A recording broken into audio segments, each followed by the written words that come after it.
What's up? This is Brandon London, and you're listening to the Big Blue UK and Ireland podcast. You hear that? The Big Blue UK and Ireland podcast. Let's go, Giants.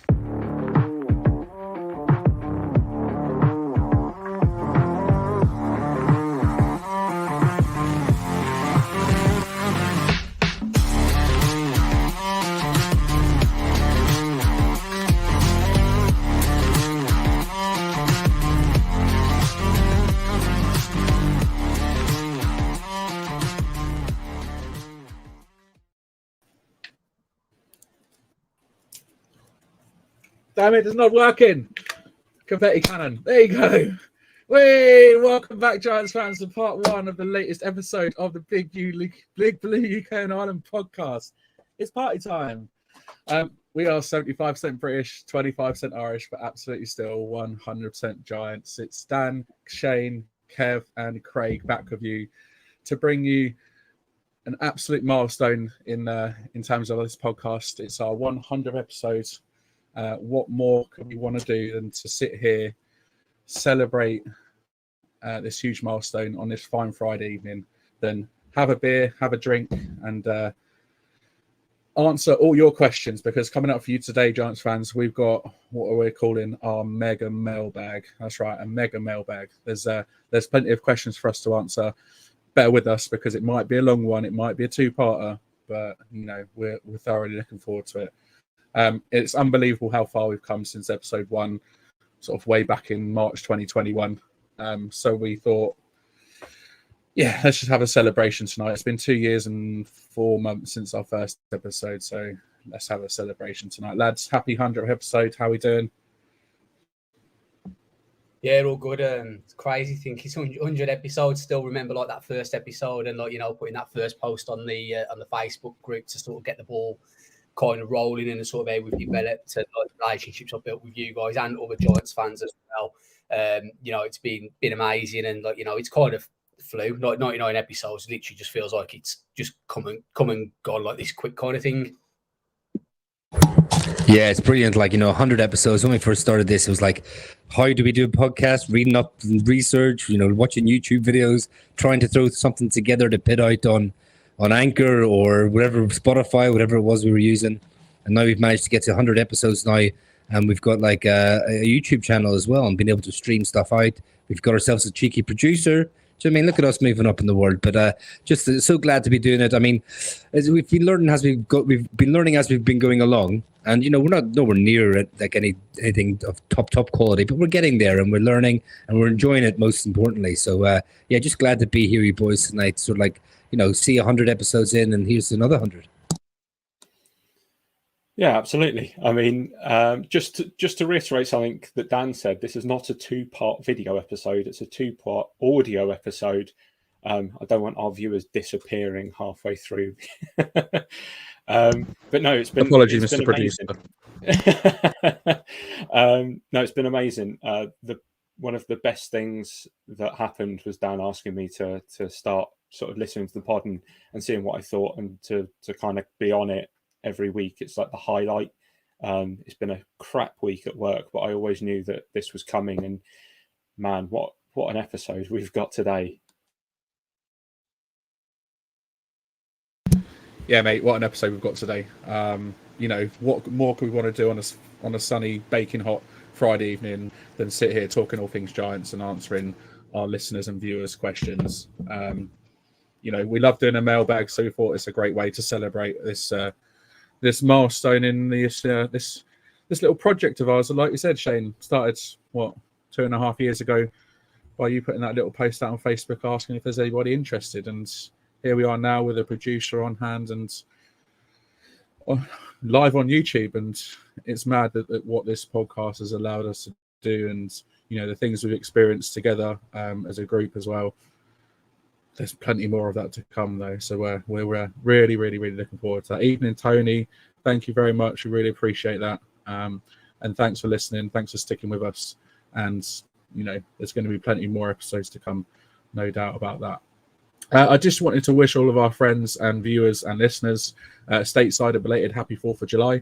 Hope you all had a great weekend over the holiday with your family and with your friends as well. And just want to take a minute to thank each and every one of you viewers, listeners, whether you've been with us since the start, since episode 1, or if tonight is indeed your first episode, then welcome. Hello. We appreciate all your interaction with us. We appreciate you listening to us, watching us, likes, retweets, comments, subscribing to the YouTube channel. We really appreciate everything. Joining us every week. And your continued support is a huge reason as to why we're still here and bringing you everything Giants from our side of the pond here in the UK. So, without further ado, we're going to get cracking and cut straight to the chase. First question of the evening is in the bag. Producer Craig, who's up? Well, I thought, what better way to start than with one of our real good friends and somebody who's been on the pod with us. So here is the question from Mr. El Jefe. Hello, boys. El Jefe here. First off, congratulations on 100 episodes. Big cheers to you guys. Love what you're doing over there. Just in the backyard here where all the magic happens. The lawn is having a drink. I'm probably going to have a drink soon, so I figured I'd send you guys this video. I got a question for you. You guys have done a great job kind of bringing attention to the New York Giants overseas. So I'm curious, have you seen an uplift in the love and the excitement for the Giants over there? Obviously, football is king here, but it's just gaining traction over where you boys are. So I'm curious if you've seen some friends jump on board, hopefully create some of the good momentum that you guys have started. But we had fun last season. Giants showed up in the UK, and we shoved the cheese where the sun don't shine, and got to give you guys credit for that one. So you guys come up with the jingles, I'll put them in the videos, and we'll keep doing this damn thing. But cheers, guys. Congrats again. El Jefe, cheers, mate. Thanks for the question. That's banger as well. Shane, over to you. Yeah, great question. I will just give a quick shout out as well. It's great producing that. Is the way it just cuts to that video and we get that little bit of a clip. Yeah, I mean, the Giants uplift. I mean, hopefully the uplift's going to get even better over the next couple of years as we start to ascend away from the last 4 years of drivel that we've had to suffer and put up with. I mean, I think you've seen when I come over here last year and for the Tottenham game. I was there in 2016 for the Twickenham game, but obviously I wasn't a fan of the Giants at that time. But even I still noticed the difference from the 2016 was big, but last year just seemed even bigger, if that kind of makes sense. And the photo that everyone had at the front, and hopefully the Giants are going to be one of those teams that people that get into the sport are going to sort of eye up and go, something. This is a young, exciting team. You got Daniel Jones. Hopefully, a certain running back's going to still be on the team. The likes of Kayvon Thibodeau. Hopefully the uplift's going to continue to rise. We might be that successful team that becomes not a bandwagon team, but it's like, the Giants have won 3 Super Bowls in the last 5 years. Let's follow them.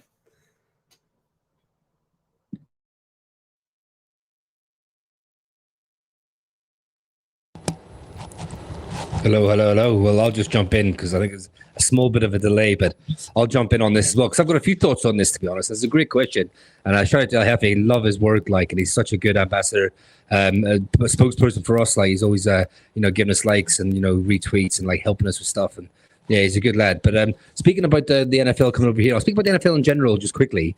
It's massive. It's absolutely huge. I mean, since they started coming over in 2007, the Giants and Dolphins, the game has just skyrocketed. There's so many more people now. Talk about non-fans. So many more people who wear caps, who wear beanies in the winter, who are casual fans. Obviously, soccer will be number one, or rugby will be number one. But NFL is starting to creep up into the peripheral. They're starting to understand it. And they're starting to it might be the third team or something, or they'll have an idea who the big players are. So there's a bit more awareness, I think is a good word for it, a bit more awareness, but also just so many more people are actual fans. So many more people and again, being over here, you kind of have the luxury of choosing your team. You don't have to go about, where you live or stuff like that, or where your partner's from or anything. You get to choose what team you want to support. And for whatever reason, it doesn't have to be It could be any reason at all, whether you like the kits. But what we're finding is people are buying in, 100% buying in, and supporting their team and like giving it a whole heart. The demand for tickets is phenomenal. Seeing people out watching games is phenomenal. I will say, like swimming board parties, Super Bowl parties. I mean, I remember we used to watch it in the late noughties. It was like the sports bar in Haymarket. That was pretty much it. Even the casinos weren't showing it. It was like literally like that was the only place in London that was showing it. Now you're tripping over Super Bowl parties in places like London and stuff like. And I've been with a couple of mates of mine, CJ and Dylan. We've been to Super Bowl parties in Liverpool as well. So it's growing massively, and even people playing the sport is growing massively. I will come on to the Giants now because I do have like a little bit of not an issue, but it's just something that I think, right, we are a massive franchise in the sense of everyone knows about the history, the brand, even non-NFL fans like New York Football Giants, it's iconic. It stands out. It's like Lakers, Celtics, Notre Dame Fighting Irish. You might not follow these sports, but those brands, and New York Giants is definitely one of those brands. But I think we've got a fantastic community over here. But I'd like to see us grow like a little bit more. I kind of see what the Packers are like and the Vikings are like, and some of these other franchises supporters over here. And I just love what they're doing. And I think that's on us as well, like us four and the boys over the UK Giants Facebook page. Keith and Andy and stuff like that. I think we actually know. I don't want to say pull our finger out because we do a lot, but I mean, more meetups. I mean, I know we're planning to go in November. We're going over ourselves, and obviously we've extended welcome to anyone who wants to come over with us to meet up and go to the game with us and stuff. But also we're planning the meetup in October 22nd for the Washington game down in the Sports Bar and Grill Marylebone, and that's going to be massive. I'm really looking forward to that. Obviously, as we get closer to it, we'll push it a bit more. But I think with us doing the podcast and stuff like that, the boys got a really, really good community on the Facebook group. I think we should actually, really try and push it more and get more sort of interactions and meetups and stuff like that. I would love for us to get to a point where we do a London meetup, a Scotland meetup, a Dublin meetup, all in the same season. Do you know what I mean? And really sort of push to these are regular things that people can always go, do you know what? I live in Glasgow, Edinburgh and stuff like that, but I know there's going to be a Giants meetup this year and I'm going to make sure I'm there. Or lads in Ireland, I know there's going to be a Dublin meetup. I want to go to that. So it's massive. It's growing. The Giants are, in my opinion, one of the biggest franchises. And I'm kind of hoping with the uptake in us being good, like Shane was saying, and hopefully we are on a trajectory where we are going up. I'm kind of hoping we can get bandwagoners. People are like, who should I support? Oh, them Giants. I know that franchise, and they're quite good at the moment. They look like they're getting better. Let's jump on board with that. So I know it's a bit of a long-winded answer to the question, so sorry about that. But just I think NFL is growing massively, massively over here in Europe, and B, the Giants are, I would like our following and the interactions and the activities we do to match the level of franchise that we are. Anyway, that's my couple of pennies worth. No, I think I honestly think you're bang on the nail there, Kev. The one thing that I would like to point out, don't know how well this will go down, but I think that the Giants could do more as well to promote themselves in the UK. If you look at a lot of the international, what are they calling them, the international franchise things that they're doing, the Bears and the Jets and all these other franchises are getting different markets around the world, and there's some in the UK, there's a few across Europe, there's some in Africa, for God's sake, but the Giants aren't part of that. And I remember we put up something about that, and someone was like, yeah, but the Giants are big, but the Bears are big. The Bears, because of the 84 Bears, they're huge. So why they do it as well? They don't have to do it, but they do. Why don't we do it? I also do think that there is scope for the Giants and us, or the guys in the Facebook group, or another UK entity to really do more together. I think that you're right, the Vikings are really well aligned, the Jets, the Jags, obviously, even the Dolphins. The Dolphins have an official UK podcast that's part of the Dolphins franchise, and I do think that it could get better. They are good. Don't get me wrong. When they came over for the London games, I mean, they put on one hell of a weekend. Loads of legends, they really, really did spoil us. But you're right. That there is a lot more that can be done. And I believe we have the ability and the fan base to do it. And I have a challenge for the fan base as well. So anyone who's listening to this, let us know what we can do more to help the community, whether that's something that we can do as a podcast, like a Patreon, that you guys get stuff and we can arrange more stuff and we can raise money for things and giveaways and trips and things like that, or whether it's just simply coming to your city and doing a meetup. No matter how big or small it is, let us know, because we want to grow this more over here. We have the backing from the States, from the content creators. So let's do it. Let's take this. We're 100 episodes in. What happens when we get to 2? Just to piggyback on that, just very quickly before we move on. I mean, we not like cats out of the bag or anything, but we are going over in November, and it sounds like we could be in quite a good position to have some sort of discussions with what the Giants could provide or could help us with over here, or we will certainly go over with suggestions and ideas to put towards them when we talk to them about the interaction and everything. And so say for example, like if someone like Brandon London was coming over for a meetup and we could plan that well in advance, I mean, like just things like that, just do a little bit more.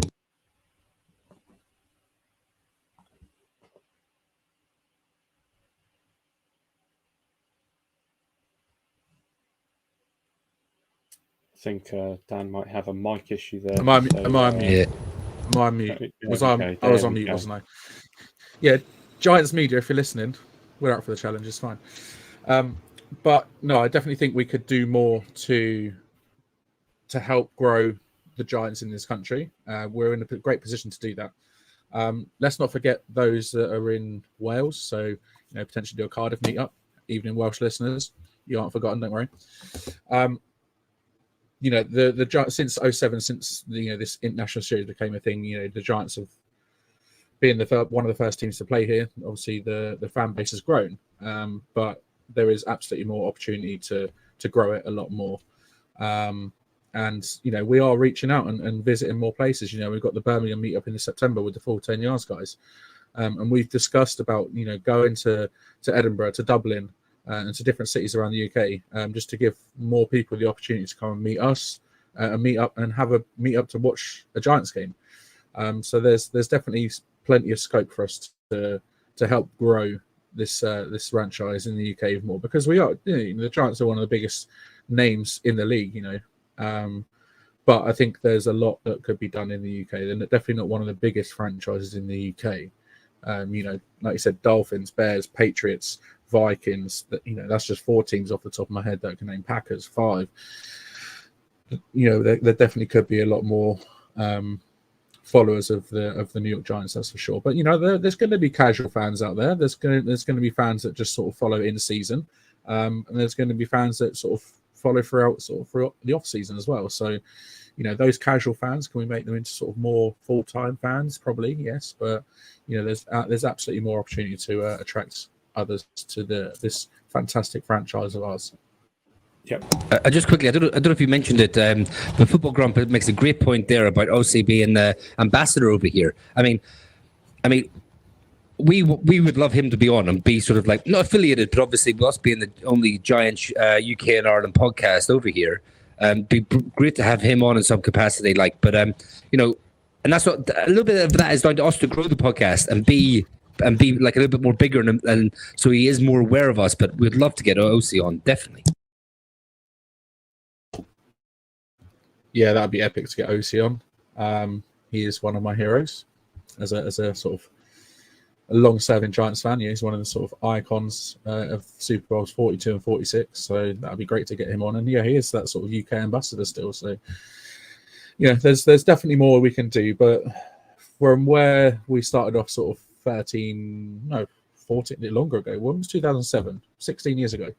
From where sort of international series started to now, the game of American football, the NFL, college football has grown so massively here. I think it's now number 7 on sort of in the league of sports in terms of how many people watch week in, week out. On the list, obviously, like you said, football/soccer is always going to be number one. There's no beating that, but it'd be nice to sort of get a little bit higher on that list, sort of top 3, top 4, and really grow the game that little bit more. But like you said, Kev, there's huge demand for tickets for the London games. There's huge demand for games to go to other cities in the UK as well. Obviously, you have the college football games in Dublin as well, and obviously now we've got the games in Germany with the national series. So, you know, there's definitely scope for it in the UK and Europe, but you know, there's a lot more. I agree. There's a lot more the Giants could do to sort of satisfy the UK fan base as well. And on that, it's on to question 2.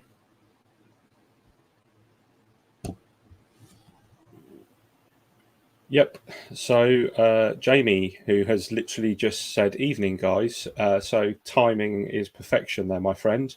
It is your question up next. An Ireland. So my question is, Evening, Jamie. what do you think the impact of being a part of a community has on an everyday life of a person, whether that's mentally, physically?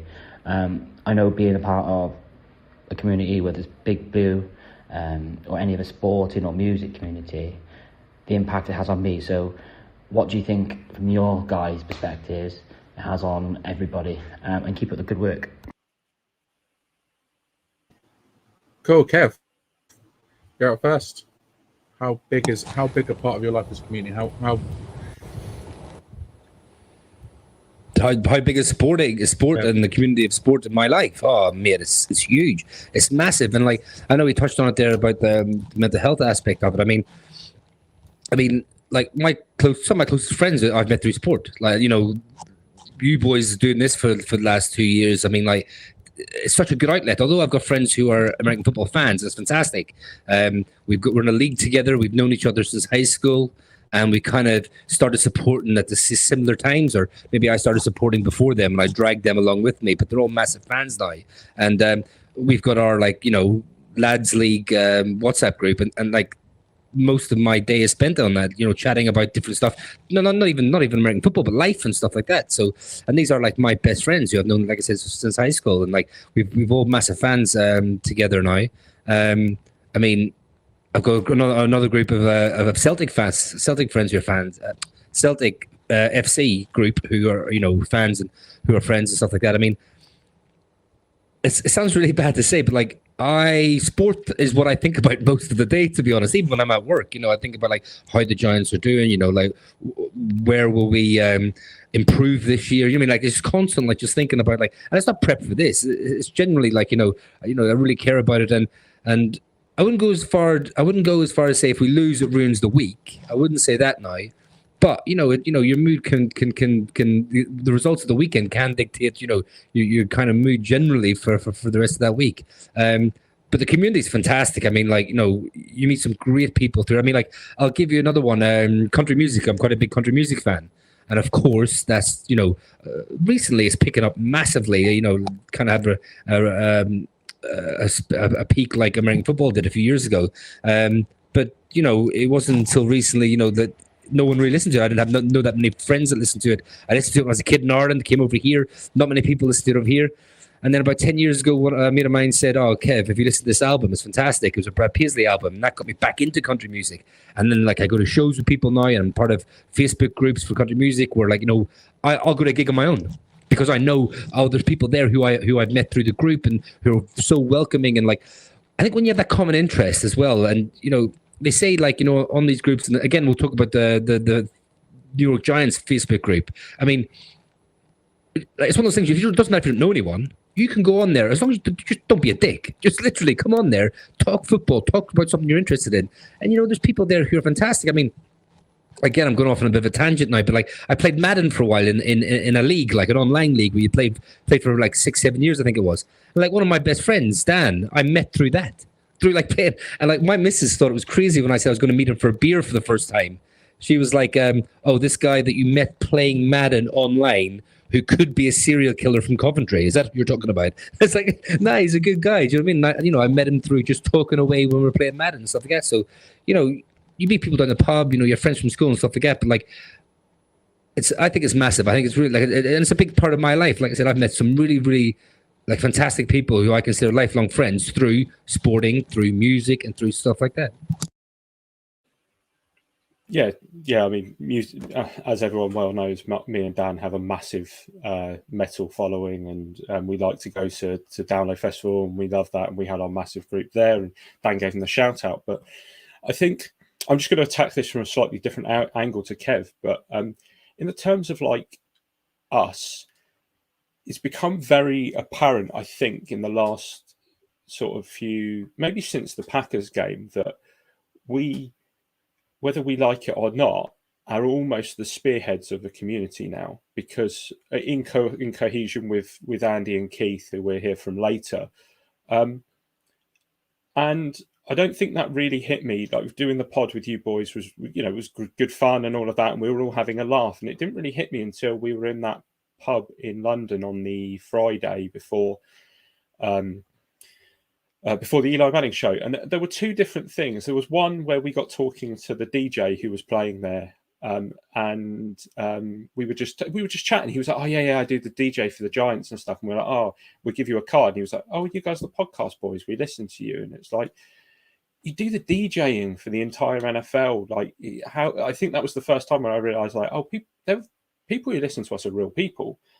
And then the second time was when someone came up to me and Dan, and they were like, "Can we have a picture?" And it kind of took me aback a little bit, just because I was like, well, why? And then you realise that what we are for certain people is an escape for an hour or up to 2 hours every week, where all they do is listen to four people with a British accent talk about an American sport. Well, British or Irish, Kev brings the dulcet tones to the podcast.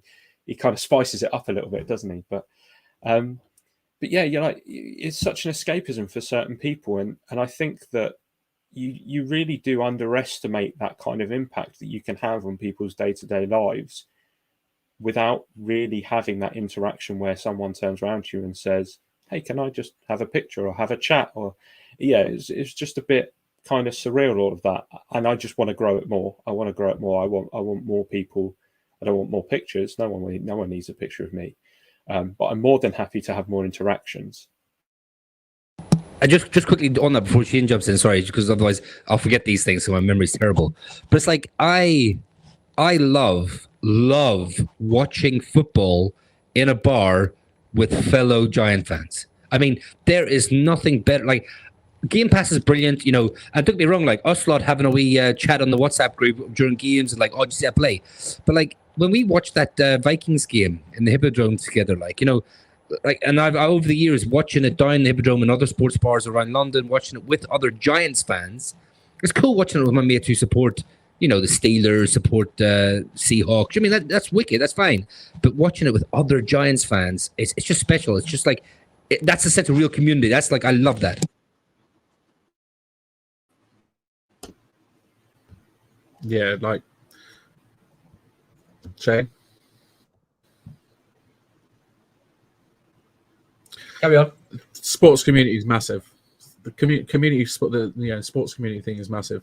I think Craig, you hit on something massive there. So when we were in the pub on the Friday night, Lee came up to us. Evening, Lee, how you doing, mate?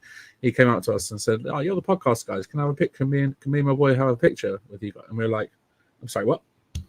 Like, we are really sort of, we are helping to build the community of the Giants in the UK, and as I'm quite sort of honoured and privileged to be in that position, and just being able to talk to anyone I see, anybody I see wearing a Giants t-shirt, a Giants jersey, a Giants hat, whatever it is, I'll always say, "Go Giants." If they respond to me and look at me as if to say, "Oh yeah, I support the Giants as well," then I can stand there and have a chat with them for half an hour. If they look at me as if to say, "What are you talking about?" then they're obviously just wearing it because it's a cool logo. But football is a massive community, and being part of that community, that absolutely does help day to day. Not a day goes by where I don't talk football with, whether it's someone that I work with, whether it's you guys, whether it's the guys in the Facebook group. There's not a day that goes by where I don't talk football. So, it's a huge part of my life, and I'm glad it's part of your life as well, Jamie, because I'm glad you're part of the community as well, because you're just as much a part of this community as everybody else is. Shane. Yeah, I mean, like I've mentioned it a few times on this podcast before, but like the reason the reason the podcast was created initially, and I still maintain this philosophy, it's just four lads having a chat about Giants football. That's what I try to bring it back to basics every time.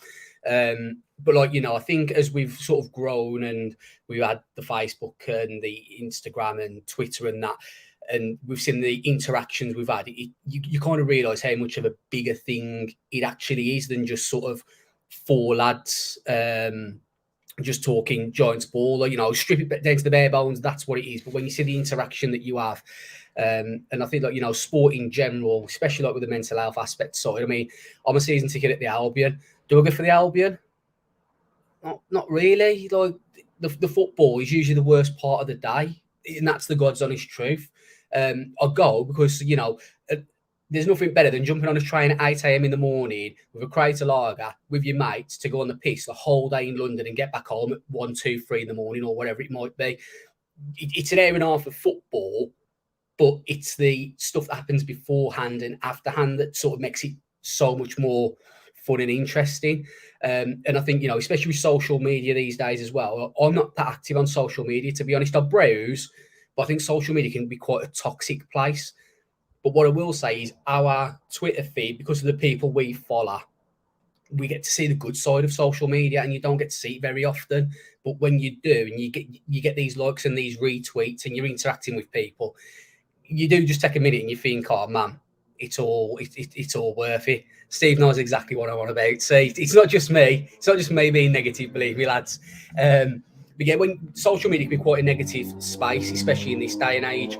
But like I say, when you see the interactions that we get, and on this podcast with people commenting like they are and everything, you do kind of realise it's kind of like a community, but also like a big family is the best way you can kind of put it down to.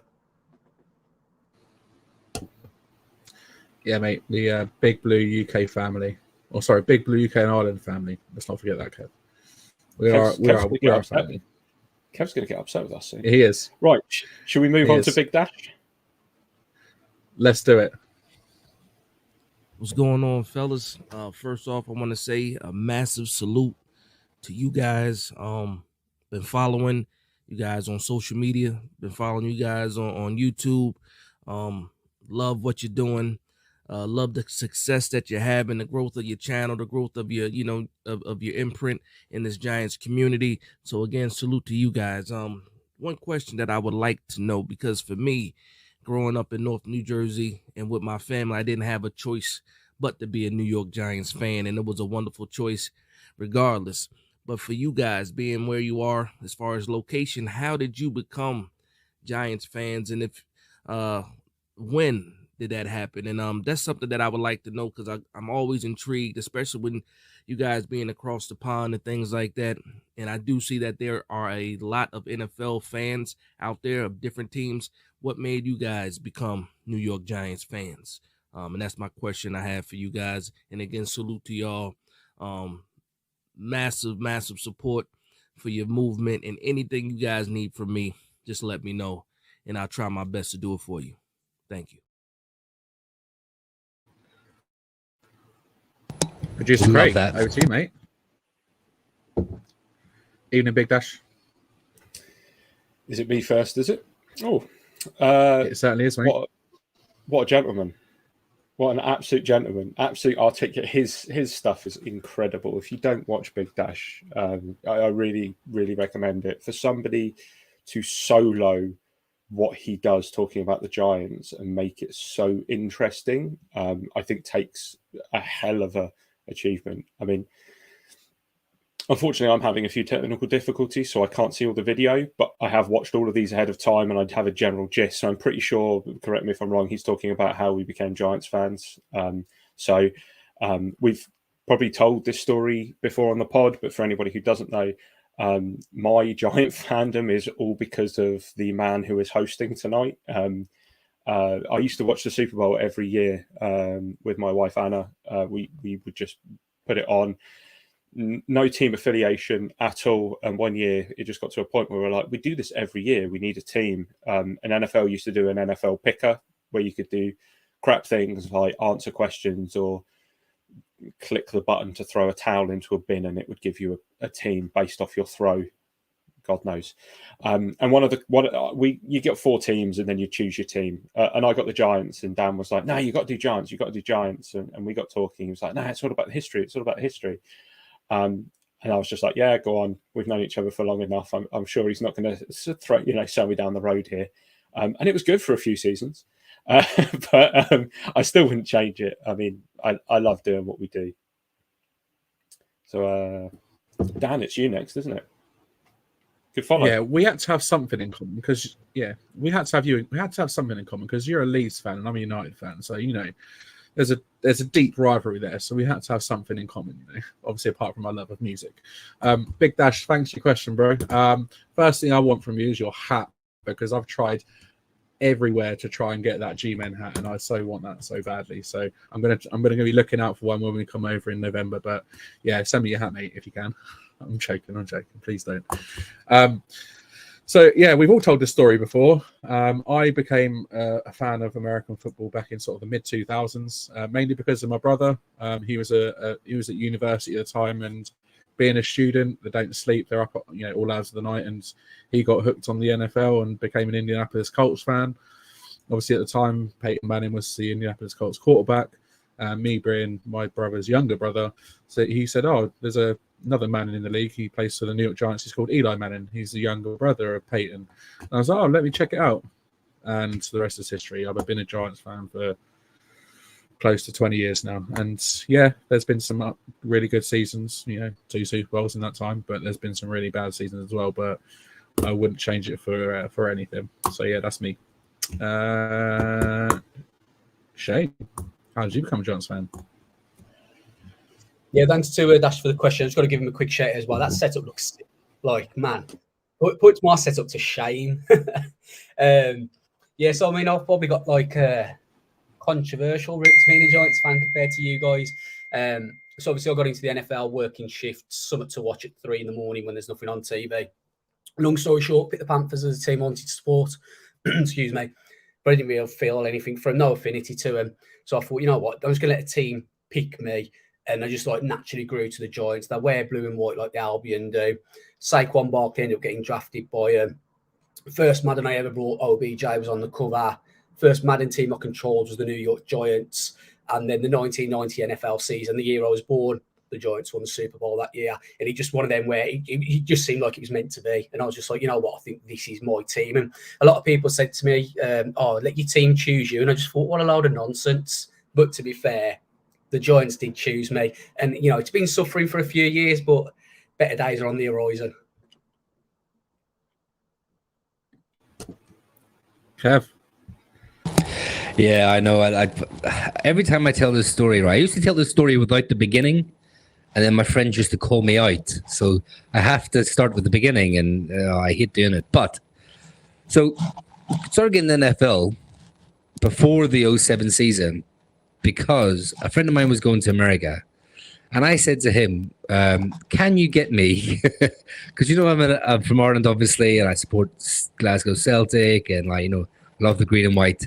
I said, can you get me a green NFL jersey, please? Don't care who it is. I just want a green NFL jersey just to wear out, just to casually wear out and about. And he got me a Thrash Eagles jersey, all right? So yes, I wore an Eagles jersey on my body for a couple of times. Anyway, when I heard that the NFL was, I know, I'm disgusted at myself. I know. And when I heard that the NFL were bringing teams over, I was like, well, this gives me a perfect opportunity to actually pick a proper team and not just, a green jersey because I love everything green and I love everything Ireland. So I'm one of those fans that the NFL targeted. I'm like, one of those people, they were sending over 2 teams, 2 names. Again, go back to that, franchise names. New York Giants against Miami Dolphins. You say those names, people are like, yeah, okay, I know them.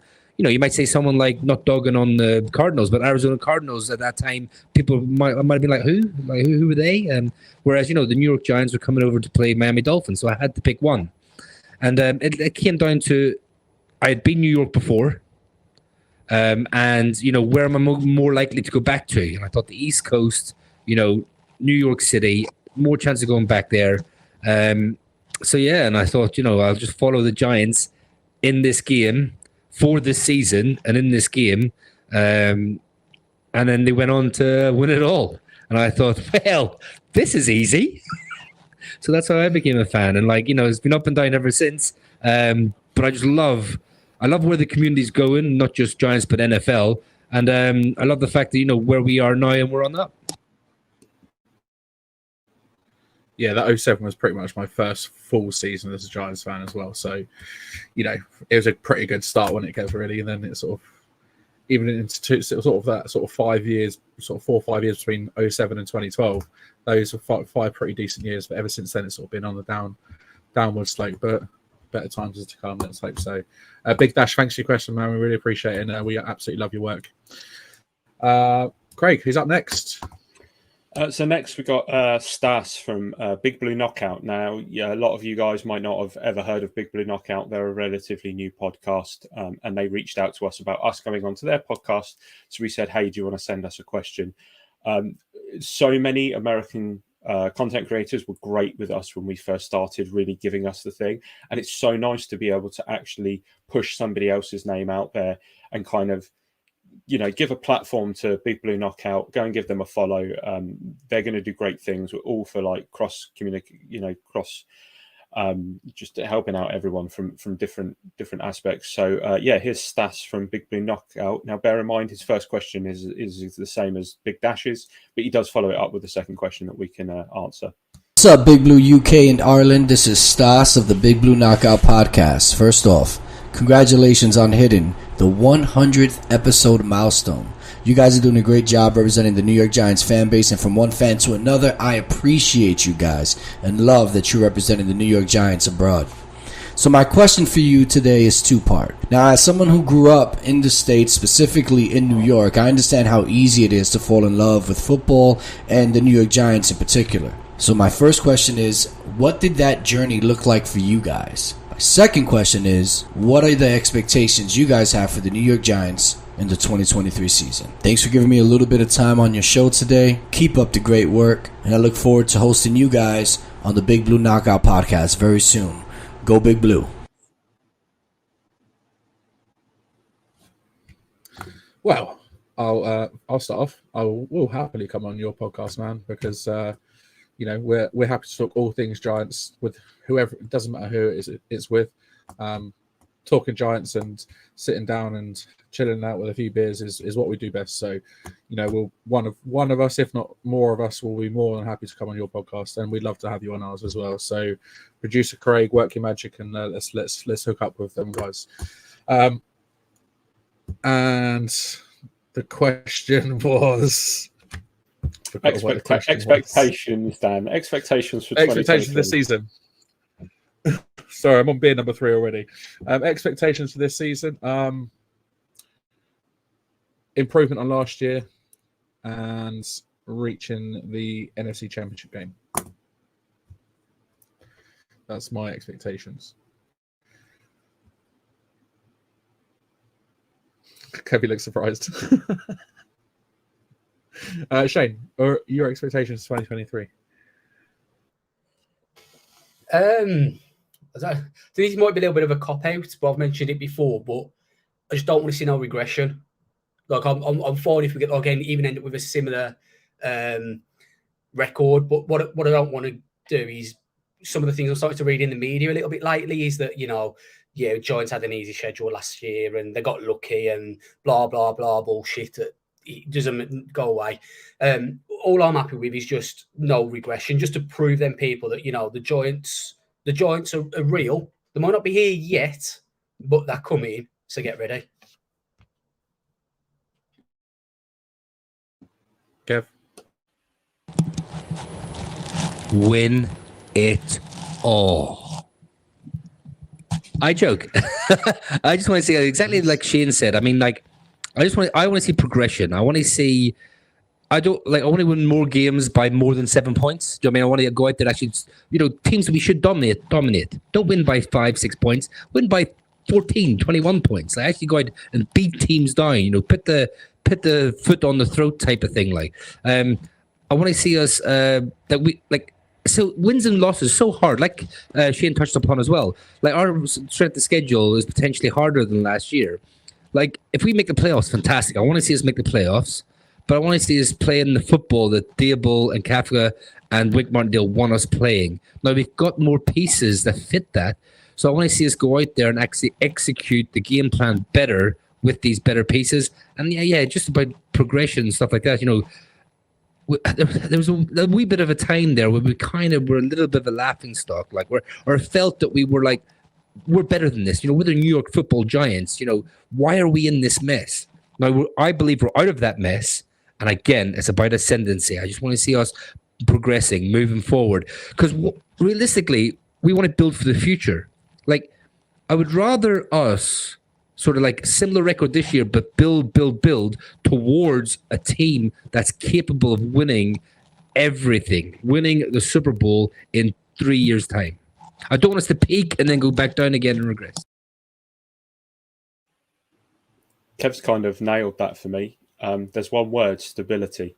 I'd like to see the coaches continue to do what they've been doing, which means they're going to get a third season. I'd like to see Joe Shane do exactly what he's done the last 2 years and carry on. And I'd like to see our draft picks produce.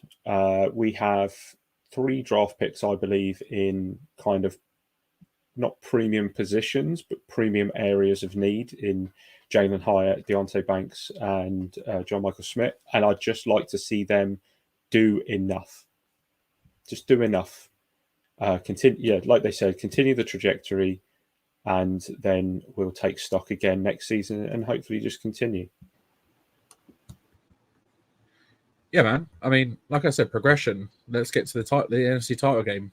Last year we got to the division round. This year, let's get to the NFC title game. That for me would be a successful season. Obviously, getting to the playoffs would be successful, no doubt, and having that sort of stability in the roster and sort of getting some decent wins throughout the season, and maybe even beating the Eagles would be nice. But just having that stability and getting locking up that playoff spot would definitely be a decent season for sure. Big Stas, thanks for your question, mate. We really appreciate it. And like I said, hook up with producer Craig, and we'll happily have you on our podcast, and we'd love to come on yours as well. Producer Craig, who's next? Right, so let me just pop out Jamie's question there if it wants to hide, because otherwise you won't be able to see the video. There we go. Beautiful. Right, Big Blue Beard's up next. Hey everybody, it's Sergeant Monty from Big Blue Beards, and we are here to first of all congratulate Big Blue UK and Ireland on 100 episodes. We're not that close yet. We've got a ways to go, but we'll hit that this season probably. And the guys have also asked us to ask a question for their 100th episode. So Monty, what's our question? All right, guys, given we're the Big Blue Beards, we want to ask you, who has the best all-time NFL beard? That's current player, former player, coach, GM, whoever. Who has the best beard in NFL history? That's it. Thanks, guys. Congratulations on 100 episodes. Congrats, guys. I love that question. Cracking beards, lads. So, Craig, go on then. I've taken a little bit of liberties with this because there's a lot of beards and they all merge into one, and I can't remember the faces. So I've picked out 8 of the best I could find. I thought if I throw them up on screen, we can each choose one. So, Dan, who's going first? Shane. Drink those beauties in. Let me get rid of the banner at the bottom so you can see the names. There you go, Shane. Drink those beauties in and off you trot. Yeah, I mean, to be fair, Kelsey was the first person I thought of, but then I've seen Ryan Fitzpatrick, and I think I've got to go for him because he seems pretty same guy, and Kelsey's an Eagle as well, so I can't get choosing him. So I'm going to go for Ryan Fitzpatrick.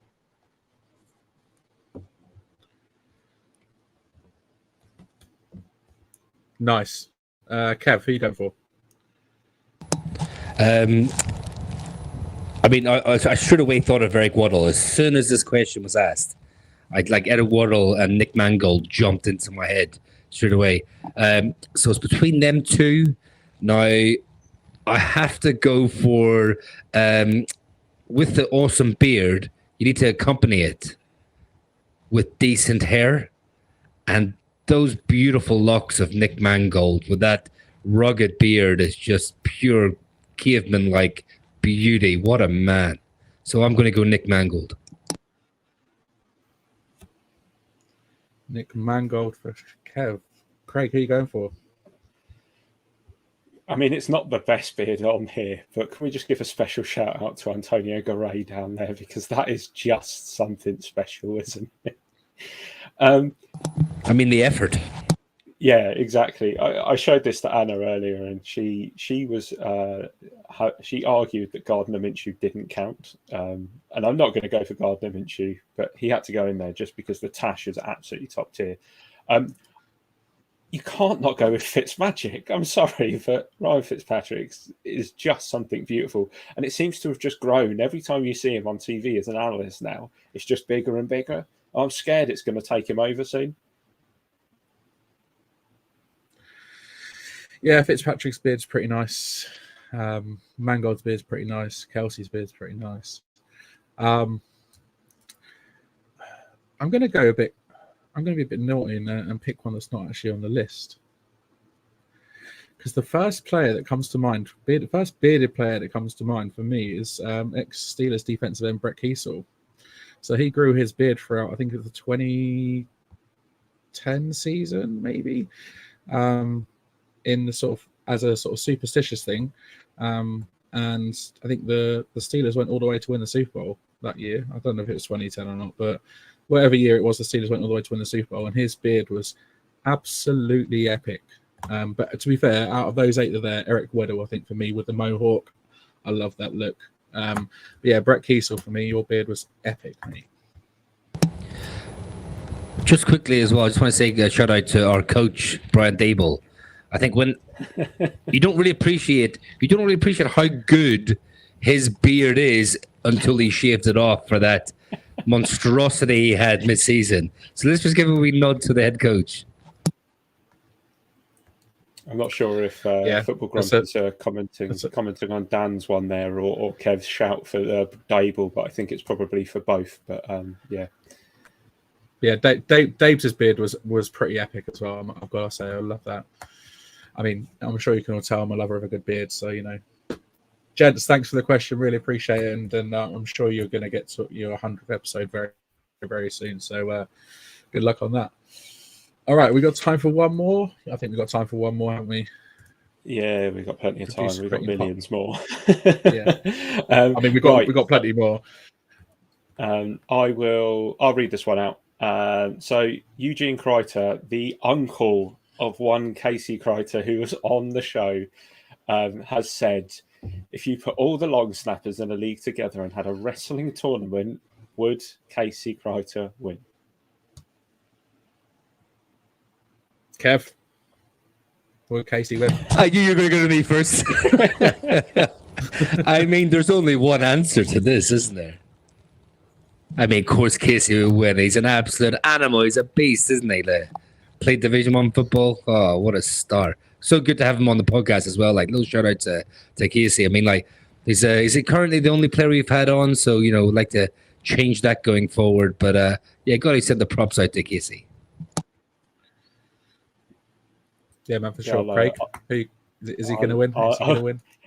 Yeah, I mean, he's going to win. Do you remember he was saying about how, I think we asked him a question about how the workout differs for a long snapper, and he was like, it doesn't. I'm doing just the same things as everybody else. So, of course he's going to win. And you can't say he's not when his uncle ask the question. I think we're kind of contractually obliged.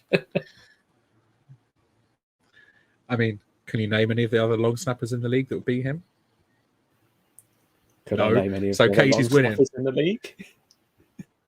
Casey's winning this hands down for sure. Even you.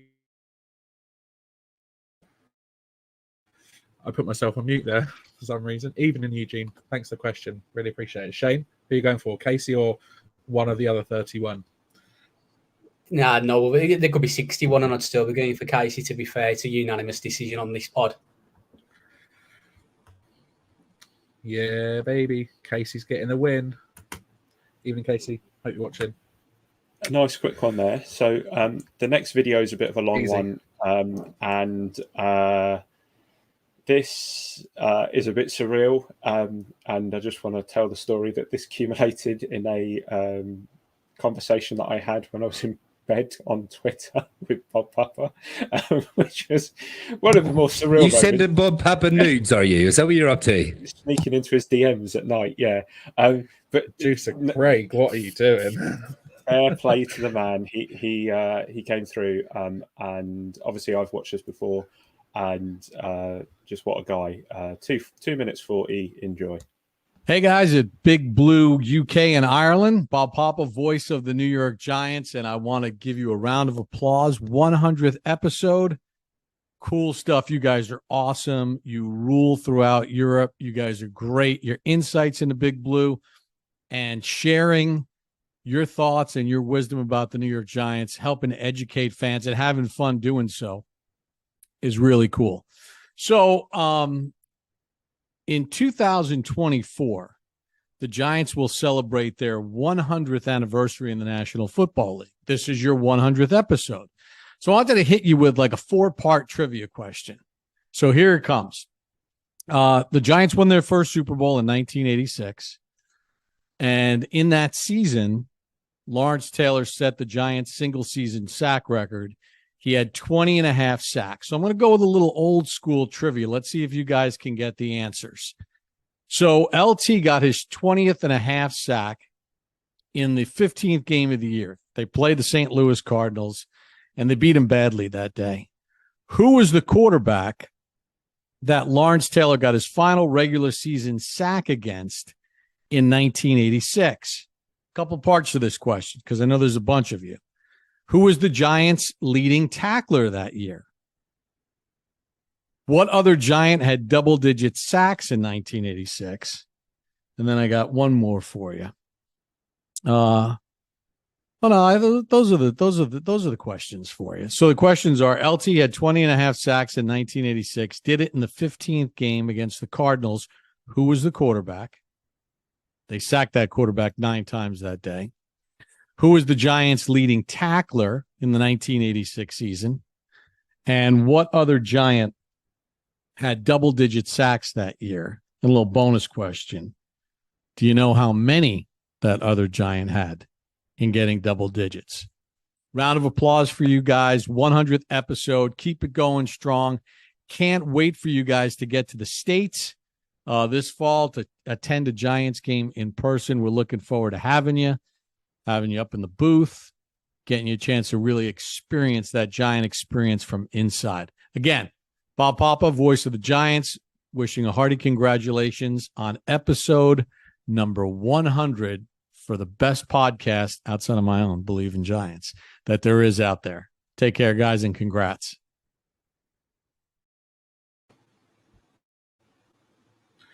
Wow. That was just an epic 4-part question. Thanks for that, Bob. Where do you start?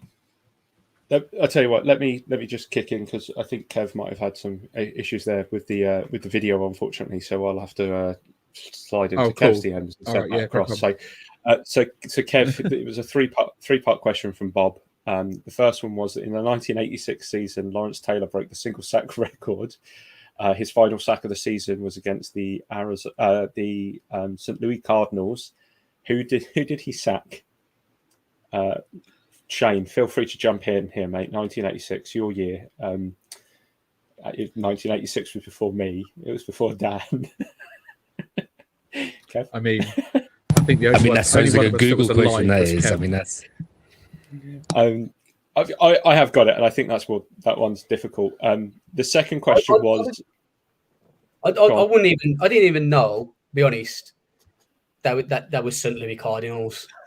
That's maybe one of me. I'll be completely honest with you. Get in. I mean, I weren't even alive Love then. that. Yeah, St. Louis Cardinals. I was like, I was going to say St. Louis Rams. So you can probably guess the Love second that. question. Who was the leading tackler for the Giants in 1986? I mean, it's got to be Carl Banks, right? I was going to say CB. Yeah. It was one Mr. Carl Banks. And the third question was, who was the only other defensive player with double-digit sacks in that season, and how many? Ooh, that's a good question. I can give you initials if the initials help. Harry Carson? No, the initials are LM. So Lima Mike.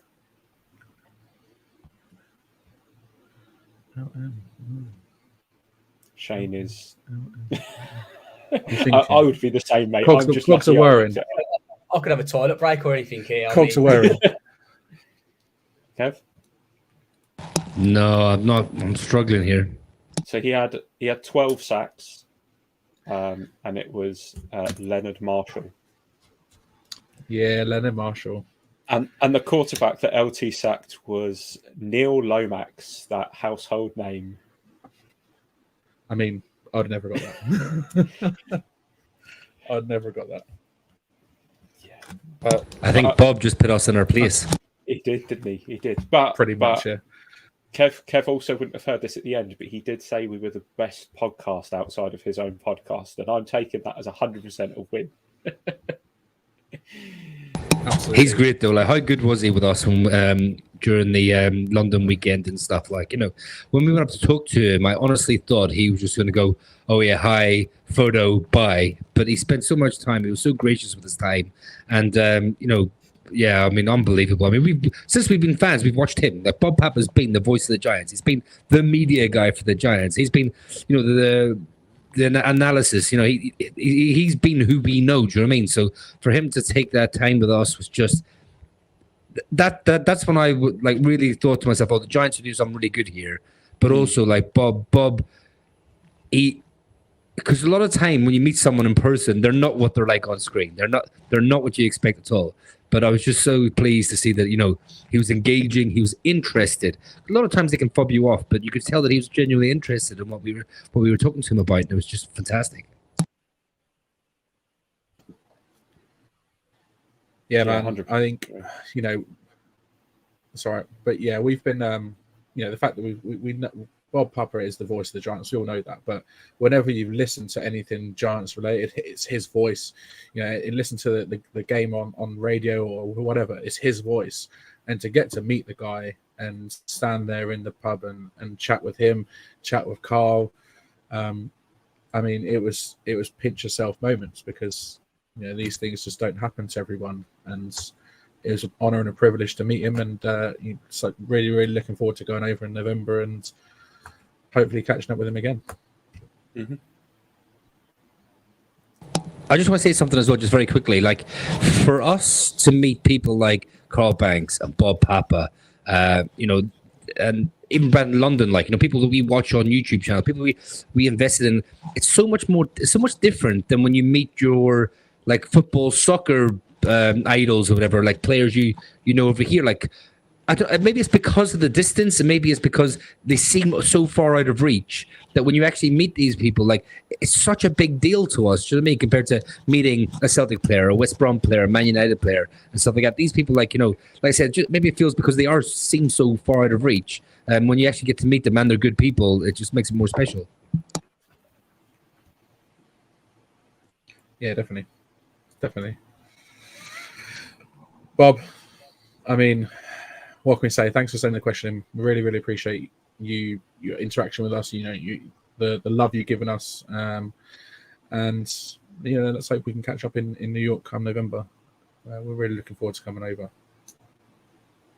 Alrighty, we're going to stop it there. that rounds out part 1 of our 100th episode celebration special. To our YouTube viewers, stay seated for part 2 because part 2 is coming any minute now. But for those that are listening on audio, it's end of part 1. So thanks for tuning in. From Dan, Shane, Kev, and producer Craig, we're signing off until next time.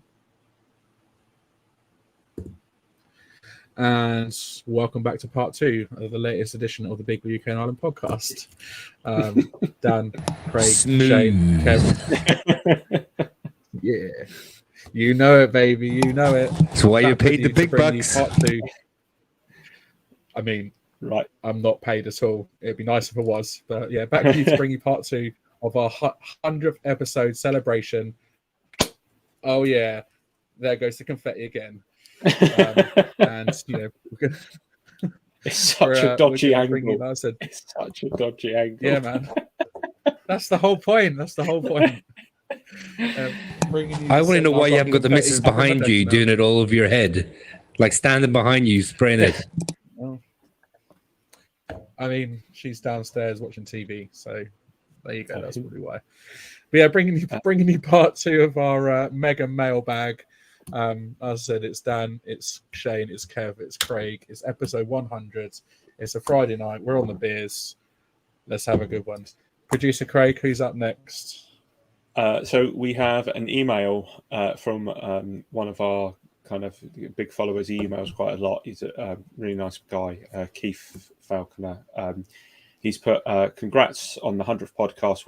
What a great achievement. I've managed to listen to most of them and have recently watched on YouTube as well. Difficult to think of a really good question for the 100th show, but how about this? Although I've been following the team since 1984, let's restrict this to the last 20 years.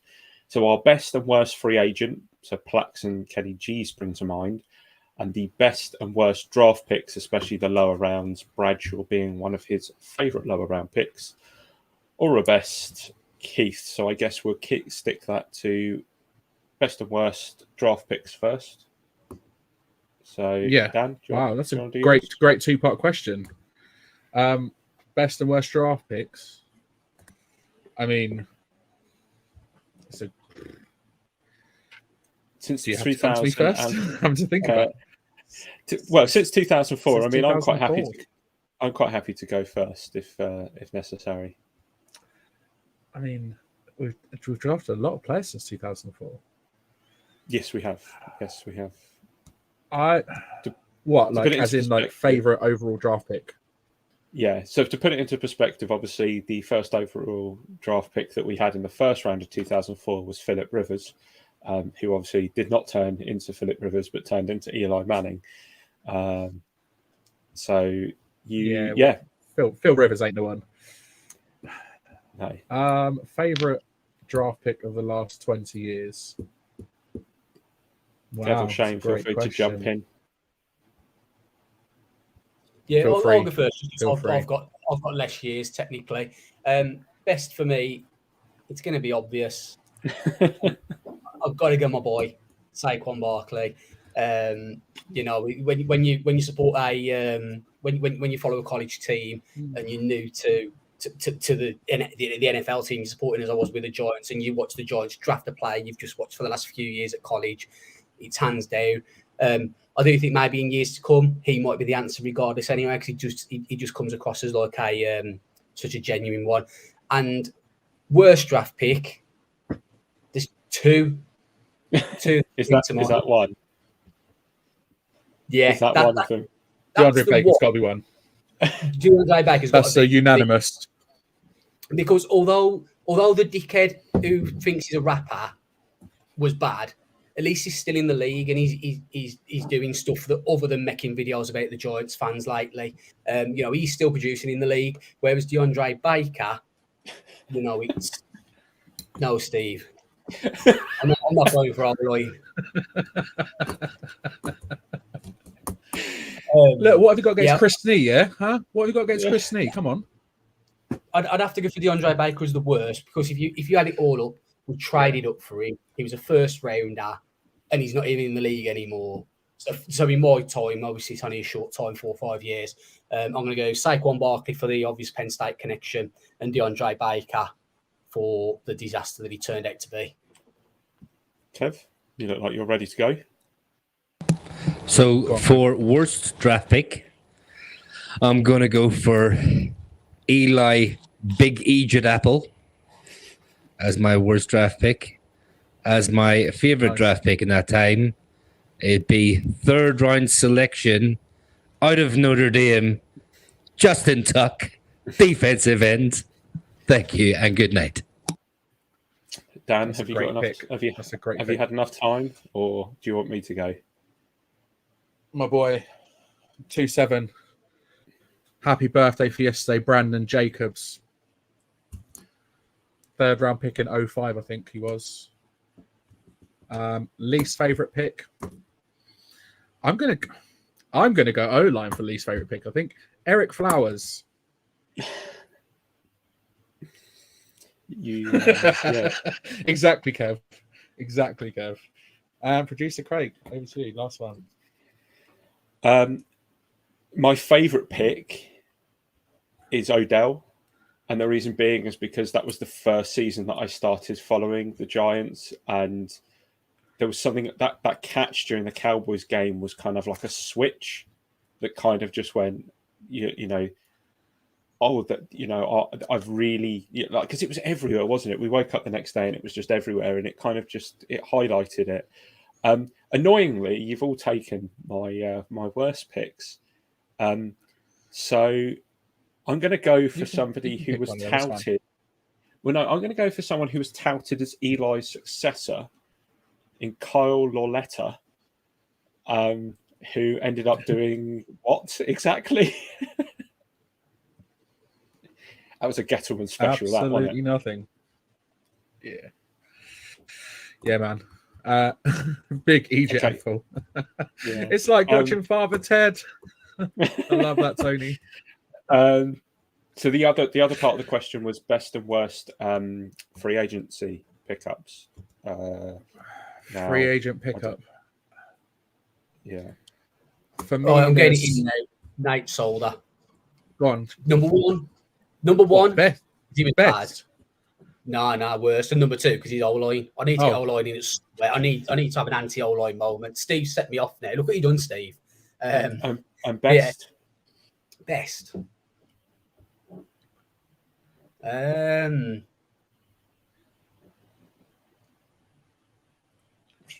Shall I give you a hint? Our current kicker.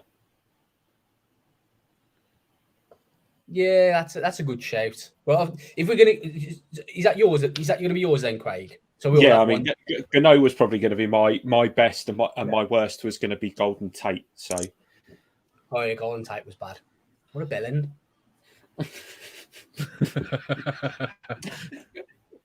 Pretty much. You're not wrong. Who was your best then? I'll come back to my best one. Kev, if you want to jump. Go on, Kev. Kev's itching. Kev. So my worst, and this is bad. It's not worst, but it's one that I had promised with, and it just didn't quite come out, didn't quite come to fruition. And I love the bloke, such a nice man, like person, but it just didn't quite work out. And that was Rashad Jennings, running back. I actually thought he could do something, and he wasn't. He was a little bit of a stopgap, didn't really take off at all. And for my favorite, I mean, there's 3 that stand out, and I don't know if I can choose between them. So I'm just going to name all 3. Go on. Antrell Roll, Sean O'Hara, and Antonio Pierce. Come on, Dan, pick the ponies. Free, absolutely storming free agents. For me, he was probably one of our biggest cheerleaders during the 2012 season, Steve Weatherford. I loved that pickup from the Jets. Mm-hmm. And he was a great punter as well. But I agree with the 3 that Kev chose, Pierce, Roll, and Sean O'Hara. Those 3, all played absolutely crucial roles in some of our most successful teams over the last sort of 20 years. So, yeah, worst pickup for me, I mean, Kenny G, right? Yeah. Kenny G, got to be. Shane, you're going to round it out with your best free agent? See, the problem is when you've been so shit for a few years, I genuinely can't think of any who I'm like, they were quite good. What about Jihad Ward? Jihad Ward. He was a free agent. Haddy's good. Haddy's a good pickup. I'm gonna change it. Best free agent pickup is going to be Bobby Skinner. There we go. Love that. Oh, like that. I was very tempted to say, like, worst case scenario, we'll try and go for this team, the current team, if you couldn't think of anyone. Yeah. Right. Keith, thanks for the question, mate. Appreciate it. Ready for another? We've got Mr. Talkin Giants, or one of Mr. Talkin Giants. Hey, what's going on, guys? This is Bobby Skinner, Talkin Giants. Congrats on the 100th episode. My question for you, though, is Giants have had a lot of success over in London. Out of those 3 games, which one was the most memorable, or did like one of those plays like make you a Giants fan? So I'm interested to hear about that. So like, which play is the most memorable in your mind or moment? Here we go. Dan, Wow, who's first? good question. I'm going to start off. Let's start the rotation again. Shane, you're up first because I can't remember. This is a no-brainer. This is easy. Go for it. Landon Collins. Oh, Saquon Bark. Oh, I thought you were going to go. Oh, Saquon Barkley. For play. I'd say moment itself. Obviously, the Tottenham game against Green Bay was better because obviously I was a fan then, and we had great moments. Got to spend it with you guys. Got to see Saquon Barkley. He retweeted a video of us and everything. But if I've got to go for an actual play from the game, there were some really nice plays in the Green Bay game. To be honest, and if I had to, I could pick a couple of plays from that one. But for someone who at the time was still relatively new to the NFL, watching the game as a neutral, essentially.